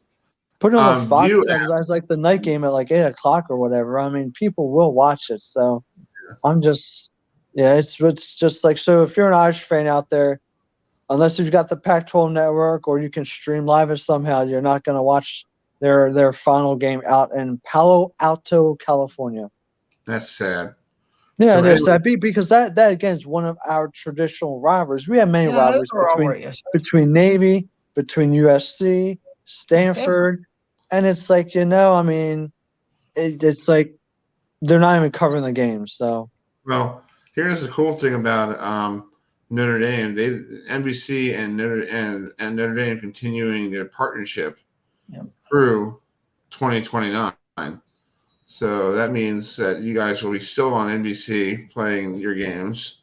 So so it's a long college media relationship dated back to 1991. So nearly 4 decades, 39 seasons. And I got the press release the other day from the folks from Notre Dame. And Matt, I do have one little beef to ask you. Why is there every time in the NBC Sports Notre Dame games they have to put in, then this is rated the second most watched regular season football game of all time when Ohio State played the Irish on September 23rd. Only behind then was number 2, the game of the century between Florida State and Notre Dame. Yeah, I remember that game. 93. Why do we care? It's like the following weekend you lost to some Irish people in Boston. So what's the big deal? So what's your beef, Chris? That's my beef. Every time Notre Dame has to put that on there, it's like we know you beat us in the game of the century in 1990. I remember that. We know that you guys lost a week before after that, and we know we went down. I remember the game of the century. Because here's the thing. Because I think Notre Dame thinks that they got screwed and that they deserve a national championship for that year. Yeah. Well, next week, folks, we were just talking. It's championship and week. See, Chris ignores what I just said. Yeah, I did because it's a bunch of garbage. I don't want to hear about that garbage anymore. That's hilarious. Yeah, but next week, Chris, it's championship week across college football. Yeah, I'm glad I don't have a toilet bowl. I can use the word flush it. That's Chris. Flush it. So next week is championship week. And you got some great games besides Florida State and Louisville. You got Liberty, who is in her first year in the Conference USA, taking on New Mexico State. State. Yeah, so that's going to be a good game next week. And then then you got the Pac-12 doing their swan song. Well, I don't know why their Pac-12 championship game is not on the Pac-12 network. Yeah, exactly. Oh, speaking about, hey, congrats to Jerry Kill, the head coach of New Mexico State, for upsetting the Auburn Tigers of the SEC conference. Nice. So that is New Mexico State's first ever win over an SEC opponent, the biggest win of their program. So congrats to New Mexico State, Jerry Kill, the head coach of New Mexico State, and their whole staff. Yeah, exactly. Well, we're getting ready to the top of the hour, and I guess we got to start our roundtable. And folks, if you just logged into us, we've been talking about the Florida State-Florida rivalry.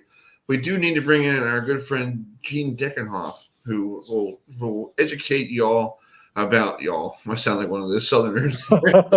Y'all, hey, wait a minute. I am Southern. Y'all plus one. Y'all. It's like Foxford. Y'all plus one. Yeah. Yep. So here is a little brief, 9 minute thing that Gene talks about the why is this game so important to the folks in Tallahassee and Gainesville. And we also want to get our shout out to our good friend Jeff Colbane, who's going to be doing the broadcast on Saturday. So hopefully we'll get him on next week if they don't have a coaches show. He might have one with Mike, but we'll figure it out. So here's Gene educating you.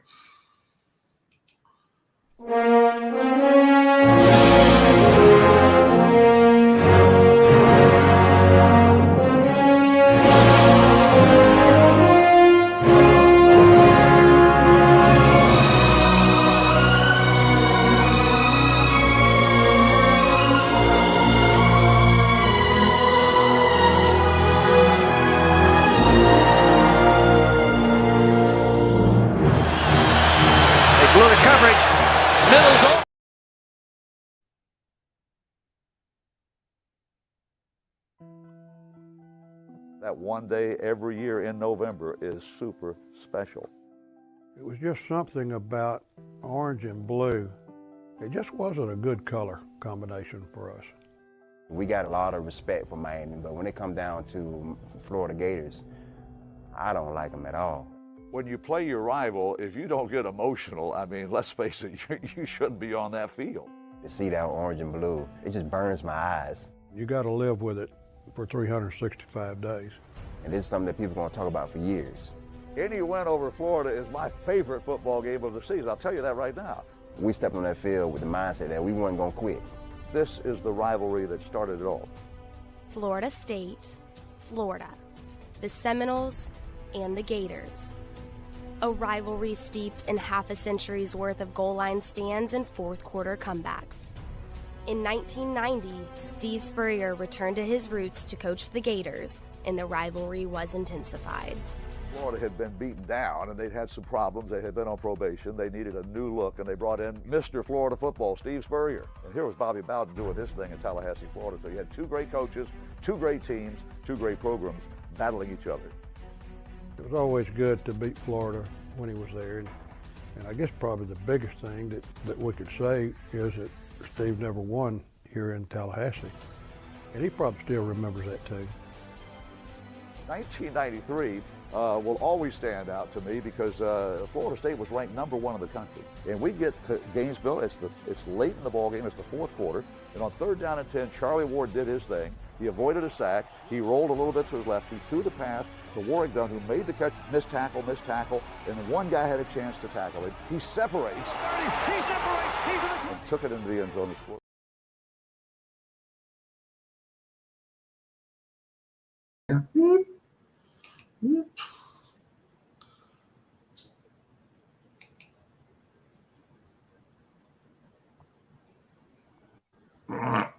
Where am I? Come on, get me back in there. There you go. Okay.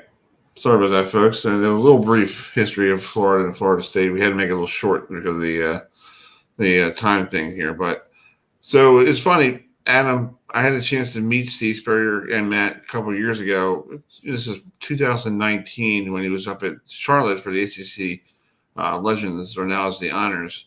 And I had a chance to talk to him about, this rivalry. And he said to me, he's like, we guys just every year was just one of those big beatings. We just had, he took this and Bowden took that and we did this, and it was a great conversation to talk to him, about how Florida State and Florida, and then also that year, I talked to Jimmy Johnson about Florida State and Florida and how Florida State, Miami, and all those people, and he told me a story that Bowden walks in one time to the Orange Bowl dinner and looks at it and goes, "You beep, and started cursing at Jimmy Johnson. He goes, "Why are you cursing at me for?" He goes, "Well, you cost me 3 national titles. You beep." So I know Bud spent some time with him as well. So let's bring in all 3 of these guys. We got Bud Allman, who is a good friend of ours here on the show. He does the Action Sports, who he's going to be down there in Charlotte with us next week. So Can't wait. we need somebody to be a supervisor for us because we're going to probably run wild through Charlotte, right, Bud? Right? Can you hear us? Hold on. Are you muted? Oh, Bud. Bud. Can you hear us? Hello, Bud. Bud? Hi, Bud. Hello. Hey guys, how you doing? Good, good. Can you hear us now? Can you hear me? Try again. Yeah, folks, we got some weather in the area, so a lot of these areas have weather coming through because we got bad storms coming. So, Adam, be careful tomorrow with the weather coming in your neck of the woods. I will. So anyway, so we'll bring in Bud. Bud's working on his audio. Matt, Adam, bring in this next person. Yeah, sure. Our next guest is he was an offensive guard for Florida State from 1996 to 2000, and he knows this rivalry. He knows all the rivalries in the ACC. He knows. So let's bring in former offensive guard for Florida State, Justin Amman, who's with us as well. And I believe, so Justin, thanks so much. And we also have Jason Whitaker as well, offensive tackle from 1995 to 1999. So, guys, it's a pleasure talking. It's a pleasure talking to a couple of Florida State no bueno. So I'll start with Justin. What's it like?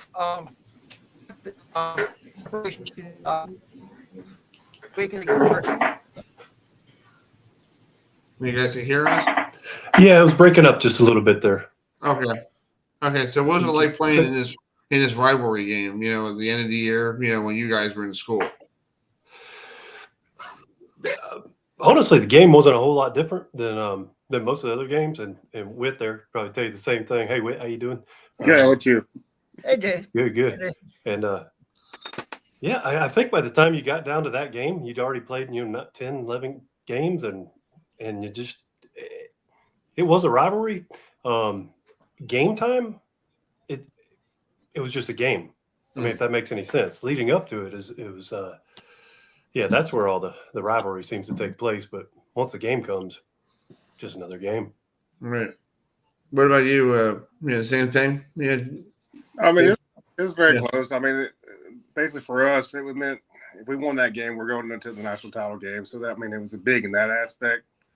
You got to win them all back in the day to get there. And just another process we had to go through out of the 11 we needed to win. And if we felt we could win the state title, that meant we were going to win the ACC and be in the national title game. And so that was always our three goals, first to win the state title and then win the ACC and then win the national title.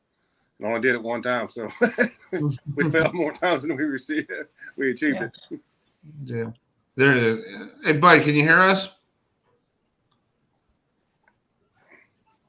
I think the weather has been messing up things. I think we had that big storm coming through like Kansas City right now. I guess they're playing in the monsoon out there.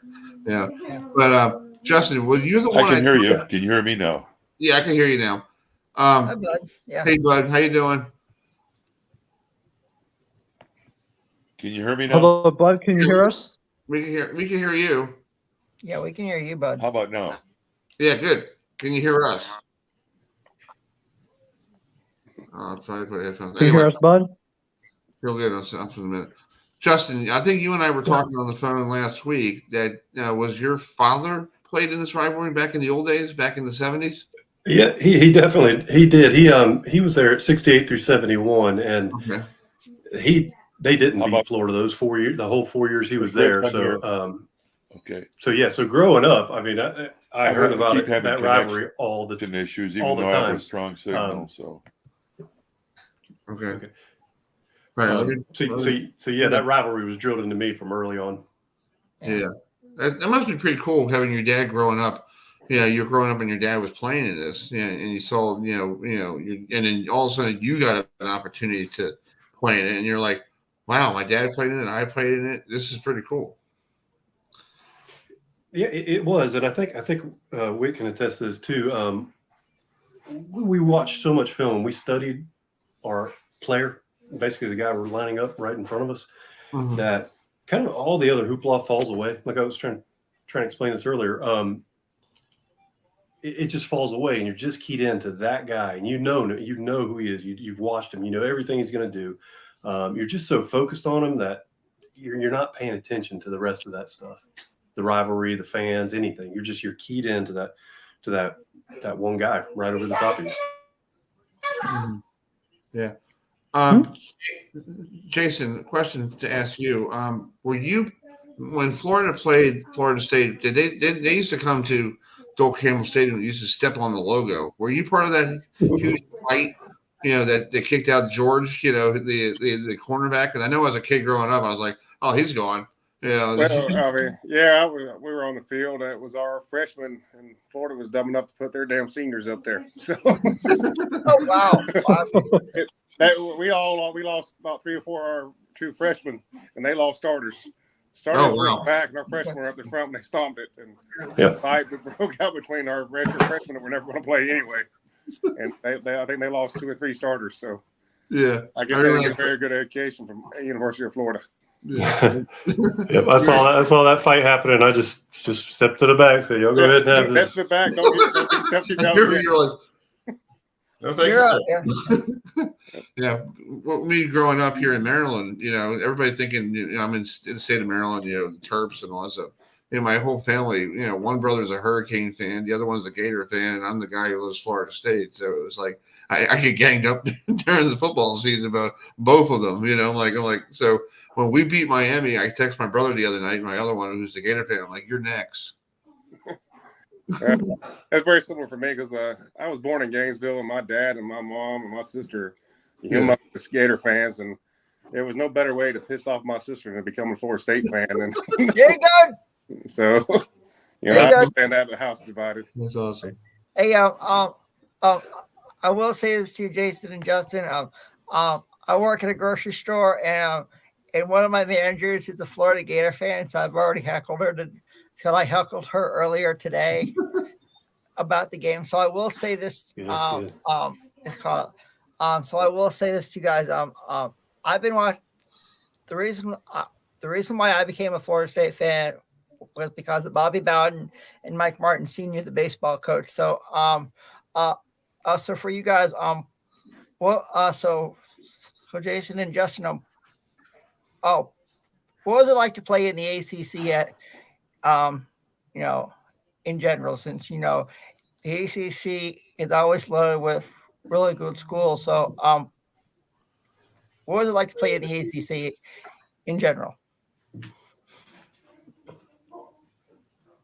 You want to start this one off, Justin? Yeah, Justin, go ahead.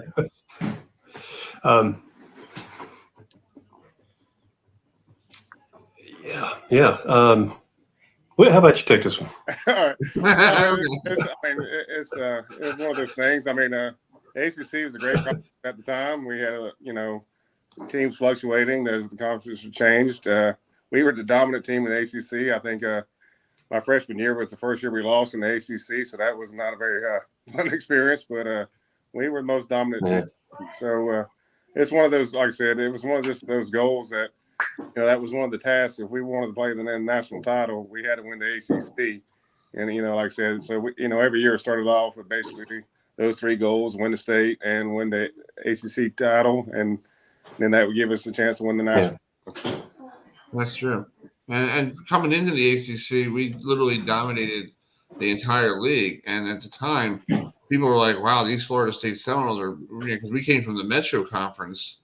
And it was basically, we took over. We just ran through the ACC for 4 or 5 years until somebody named Virginia beating us. In that rainy night in Charlottesville. And that, when I was a kid, I was in school at the time in high school. I was like, oh, come on, really? You know, it should have been like, I think where it done was down at the goal line. Yeah. Yes, he was. It should have been a touchdown, but the way that we didn't have replay back then. Yeah, it was crazy. Yeah, I was actually sitting Burt Reynolds watching the game. Like I said, I was a redshirt freshman, and I was in disbelief that Burt Reynolds lost. Man, I can't lost. I'm not losing these guys. So, well, you said Burt Reynolds. How cool was that to meet that guy? Because people don't realize him and Lee Corso were Florida State football, alumni back in the 50s. I be honestly, when you're not a big time player, not you get the quarterback.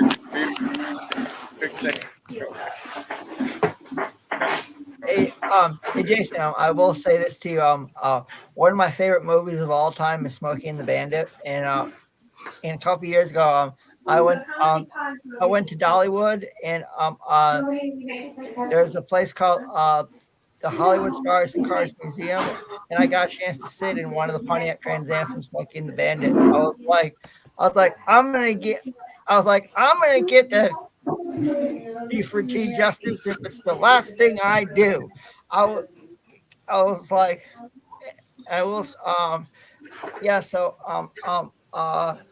Jason and Justin,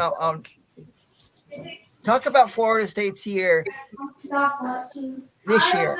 I know Jordan Travis went down with that leg injury on this past Saturday. So what do you guys think of Florida State's year this year? Yes. And I think they've been doing just what they needed to do each game, getting a little bit better each game. Still don't think they put together a full game yet. Still waiting on that one when they play the full game from start to finish. It had some good first halves and some really good second halves. Want to see that full complete game, but doing just what they needed to do, especially coming out of where they came from for the last couple years. They're right where I wanted to see them. Yeah, it's just Let's nice. bring in Bud. Bud, can you hear us? I think we can. Bud, can you hear us? Yeah. Can you hear us, Bud? Bud. He's frozen. I think there's something wrong with the internet down there. We're having weather's front here. Yeah. All right. Bud, can you hear us? We'll get you on next week. Let's try it next week. You want to do it next week? All right. We'll figure it. I'll talk to him afterward. Yeah. So that was Bud Ullman who, with the weather, all and stuff. But anyway, go ahead. Sorry for interrupting. What did you ask, Adam? I asked Jason and Justin what it was like to play the ACC in general. All right. Well, it sounds like somebody's having a party. Or who's having a party here?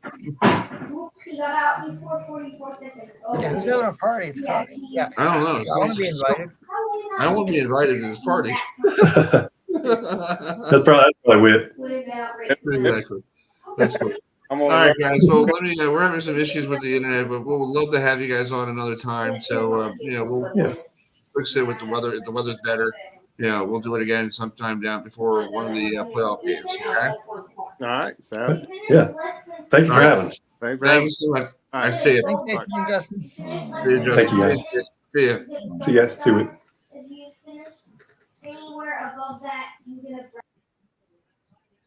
All right, that's Jason Whitaker and Justin Amman and Bud. We'll get them on another time down the road. We'll get. Yeah, sorry for the audio, folks. It sounded like somebody was having a party. I think it was Jason. I think he was having his kids were having something. Yeah. But we do apologize for the noise here. So we got time before we close out here at 9:30. Let's do our picks to click for this weekend with these rivalry games. How about that? Sure. Let's do that. I know Matt loves that. Right down his alley. Oh yeah, baby. Oh, baby. Are you coming over this weekend? Wait a minute. I won't be home until probably 7:30, 8 o'clock anyway on Saturday because I'm going to my parents for Thanksgiving leftovers. Okay. So so let's bring up the schedule. One more when you talk about is Ohio State, Michigan, because that could determine where Florida State ends up in the college football playoff if they, regarding next week's rankings because Ohio State and Michigan, I think whoever loses is going to fall from the 4. So I have to me, I have Ohio State winning on Saturday over Michigan. All right, let's do the first game. Thanksgiving night, the Egg Bowl between Ole Miss and Mississippi State. This game was a little last year competitive. Yeah, we had a lot of. It was a pretty interesting game to watch. So, who you got on that one? I have Mississippi State. Mississippi State. Okay, Matt, what do you got?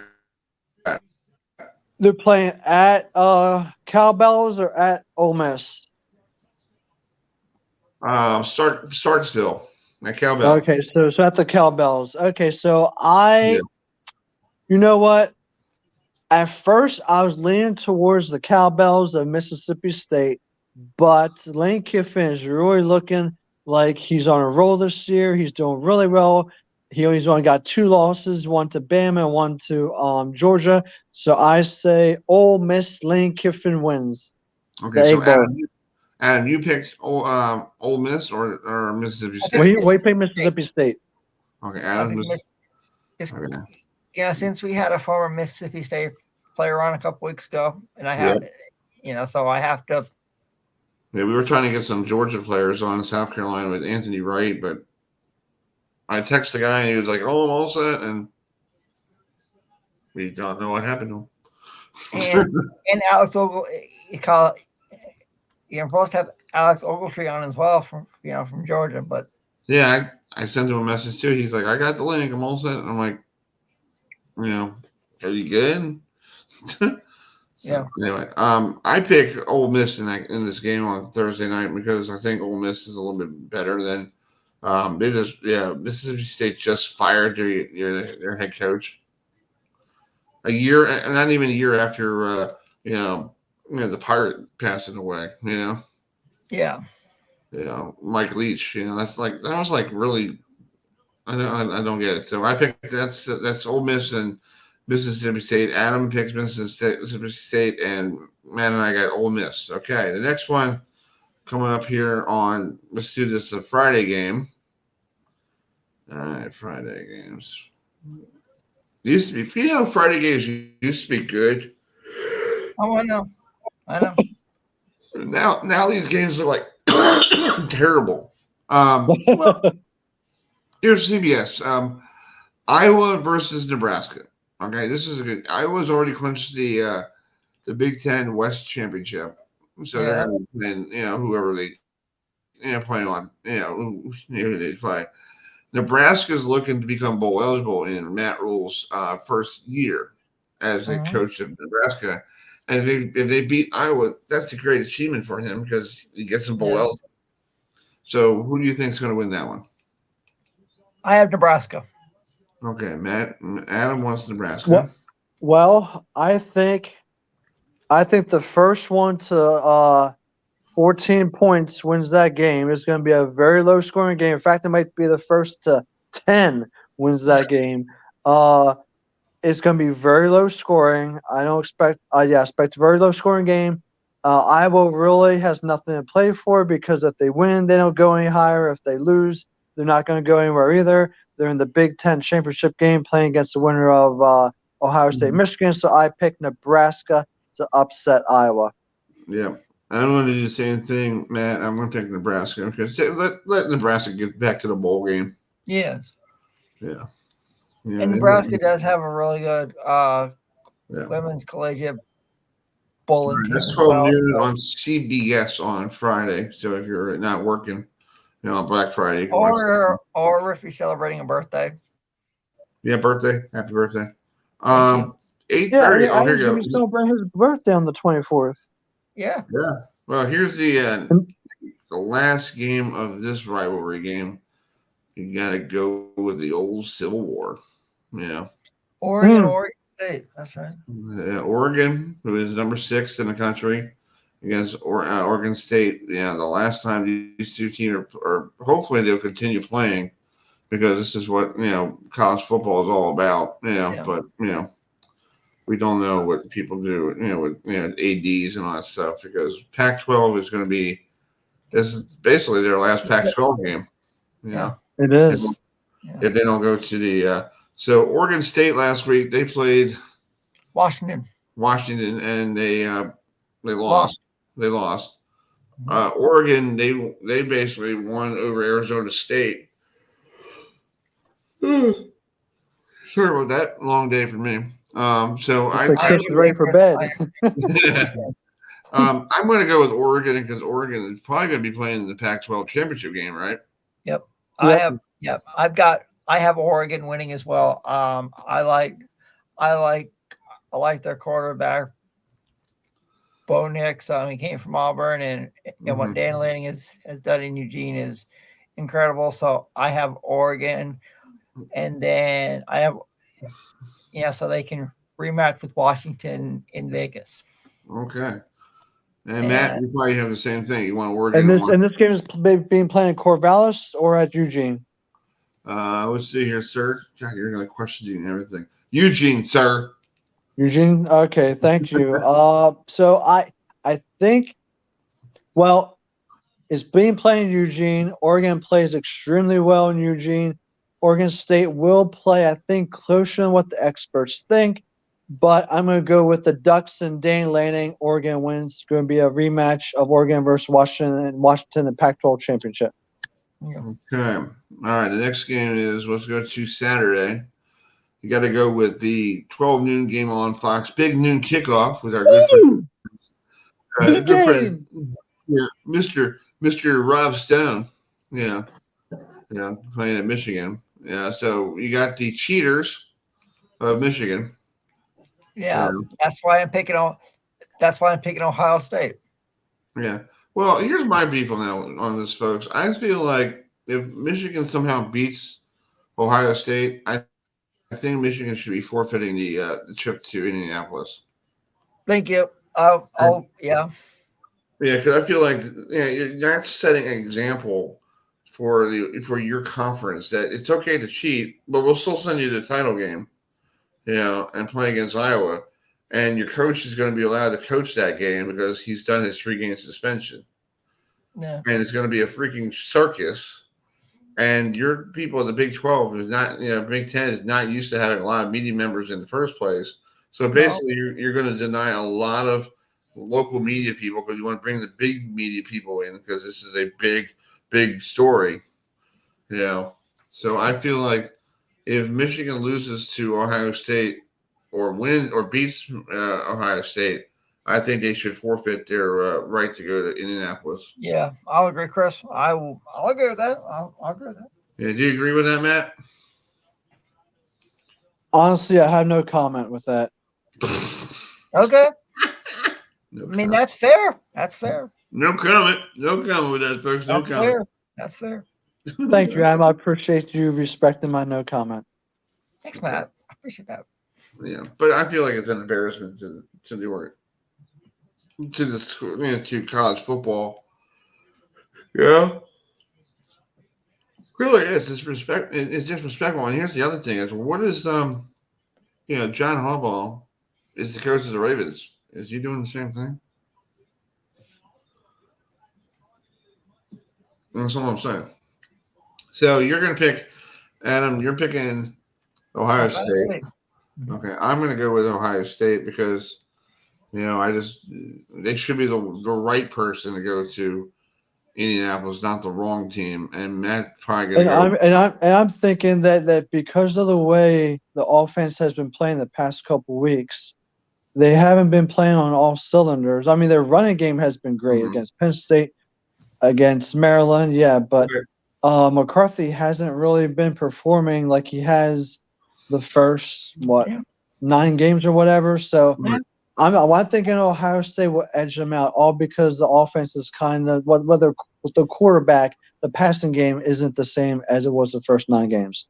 So I think Ohio State wins, but it will be a tight game. Okay, Matt, gee, with that. Okay, so folks, let's bring that up here. Let me bring this up. So here's what we picked already. With the Iowa-Nebraska game, we all picked Nebraska. Okay. Mm-hmm. Oregon and Oregon State, we all picked the Ducks because they're moving on to a new conference and you want them to go to the Pac-12 championship game. Yeah. We all picked Ohio State because we know we don't want the cheaters to be involved. Thank you. Yeah. Let's look at the other scores here. Colorado like to run their mouth earlier in the year this year. They like to run their mouth. Yes, they do. Yeah, they're 4-7 with 1-7 in the Pac-12. Man, that's really going to go bowling there, Dion. Yeah. All right, you got to go with Matt's favorite team. Matt, can you bring up the what's going on at 3:30 on CBS? 3:30 on CBS is the Alabama Crimson Tide. Roll Tide is going into War Eagle into Auburn Tiger Stadium, and they're going to be playing each other. Auburn is 5-6, and Alabama is 11-0. Guys, watch out. This game is played close, especially when Auburn does not have a good season. I remember several years ago that Auburn was having a season like they're having now, and then Jalen went ahead and he just really – they had a tough game, and they had to they won in the last literally I think 5 minutes of the game. They scored 2 touchdowns. It was a miraculous win by Alabama. It could be a blowout, but I don't know. It really just depends how good Auburn plays. If they play that they did against New Mexico State, Alabama will crush them 50-0. But I don't think that's going to happen. Auburn will show up to play. But you know what? The Alabama Crimson Tide, bring out the sweet home Alabama. Roll Tide is going to 12-0 and to the SEC championship game undefeated to play in the Georgia Bulldogs. Adam. Attention, please. The guy down in the corner. Hey, Matt. It's caught. He's a Notre Dame fan. He doesn't like his team right now. Matt, I will tell you guys this. When I was in high school, my principal, he was a huge Alabama Crimson Tide fan. You walked in his office, it was decked out in Alabama Crimson Tide stuff, and in the jukebox every day Monday through Friday we'd always play Sweet Home Alabama. So I have to do this in honor of my principal. Roll Tide. Yeah, there we go, baby. We got a second Roll Tide. Yes, it's a bandwagon. So Chris, you can make it unanimous. Come on now. Chris, what's your decision? Who are you picking? Well, I'm trying to find something for you. Hold on a second. Well, come on now, Chris. It's called, I mean, I can't. You know what they do in Tuscaloosa? They do Roll Tide. I was trying to find like a picture of a bandwagon. You know what they do? Well, they play Dixieland, baby. We're going to be playing Dixieland here. We're going to be playing Sweet Home Alabama until the sun comes up the next morning. All right, Matt's going to go with Bama because his team the Irish are looking to play in the Citrus Bowl. Yeah. Well, this isn't Irish. This is Alabama Crimson Tide, man. Matt, I can't wait to meet you next weekend. Oh, my God. Adam, I can't wait to meet you as well. It's going to be a pleasure. Yeah. We'll have plenty of fun. We will. We're going to have a blast. Yeah. Yeah. Chris is like, Chris, you're coming choosing your team. Yeah, exactly. All right, so Matt, Adam, you pick Alabama, right? I picked Alabama. Yeah. I'm going to go with Alabama. Yeah, Chris, you can't even hardly say the name. Just say Roll Tide. Just like Adam said. Adam, I loved it that you said that, by the way. Can we? There we go. There. No, Adam. Well, you and I should be announcers for the for Tuscaloosa for Alabama. We would fit right in. All right, last one before we go. There's no way Mertz is playing for Florida. He's hurt. He broke his freaking leg. His collarbone. 7 o'clock Saturday night from beautiful Gainesville, Florida. We all know who we're picking. Yeah, so it's basically a sweep. I'm going to go with the Seminoles to sweep. They get to 12-0, and we don't have to worry about the Gators. So thank you. So next week, folks, we're going to be championship week, and we're going to be getting ourselves ready for the road. But we didn't go around to everyone, Chris. Well, we just picked the other. Well, everybody knows are you picking Florida or Florida State? Well, I'm going to pick what here. Well, I'm going to tell you who I'm going to pick right now. So we got 2 backup quarterbacks and everything. Okay, it's guys, watch out. It's going to be a much tighter game. We do have a backup quarterback from Florida State, backup quarterback from Florida. If Florida had their starting quarterback, they might have been able to pull off the upset. However, with that being said, Florida State does have, I feel, the better backup quarterback. So I feel Florida State will win, but I don't think they're going to win by a ton of points. And so I do think they'll win. They'll be 12-0 going into Charlotte next week. Adam, Chris, and I will be there in Charlotte, and we're going to be enjoying a 12-0 Florida State Seminole team taking on the Louisville Cardinals, baby. Yeah. Woo! Hey, Chris, it's called you remember back in July, Chris, you and I had a chance to talk to Coach Jeff Brom from Louisville at ACC kickoff. No, we didn't. We kind of forgot about him. Yeah. Oh, that's it. Yeah, we did. But it'll be fun to talk to him. Next Friday. We'll get some people next week. We'll try to get some former Louisville Cardinal people on. Folks, thanks for joining us tonight here on the show. We ran over our time schedule with all the just real quick before we go here. Our picks. We all picked first pick here. We all picked Ole Miss over Mississippi State. We all picked Nebraska over Iowa. Oregon over Oregon State.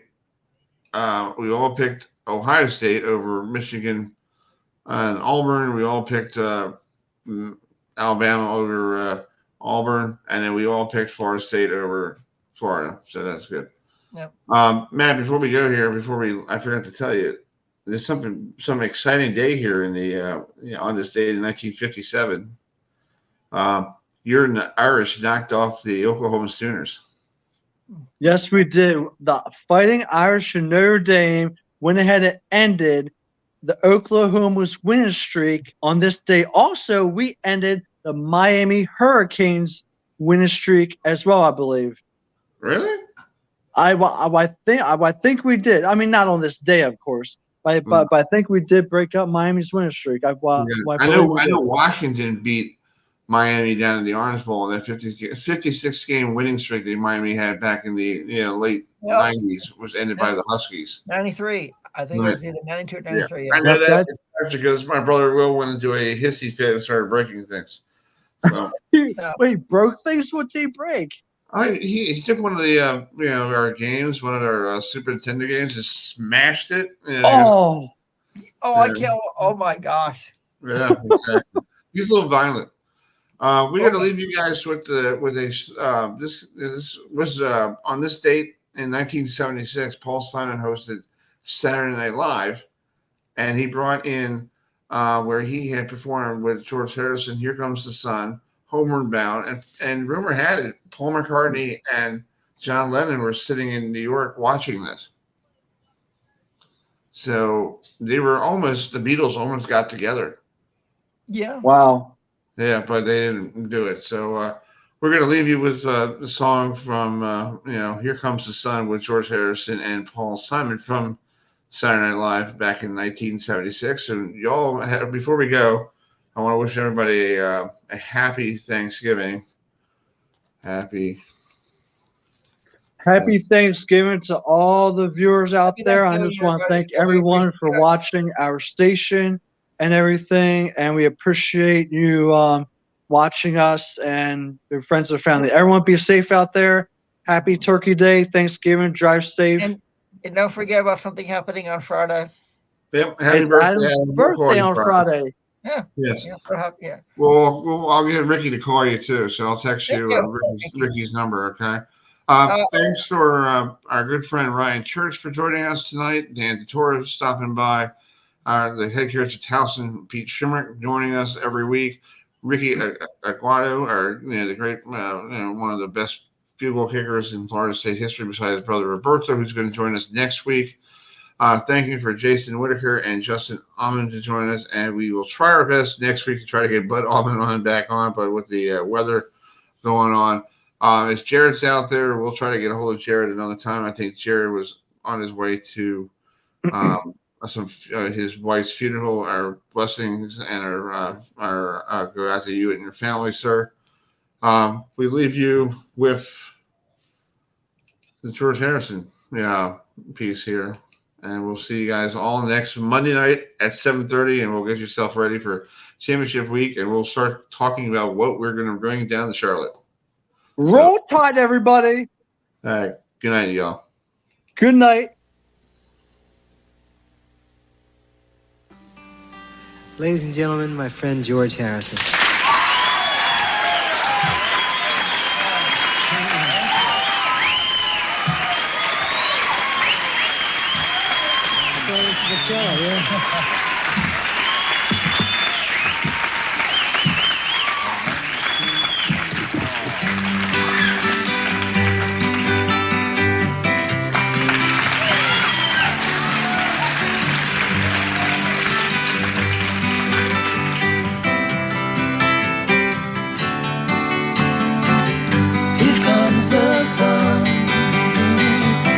Here comes the sun, and I say it's alright.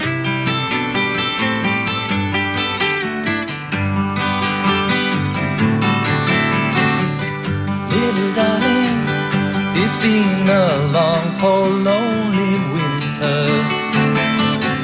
Little darling, it seems like years since it's been here.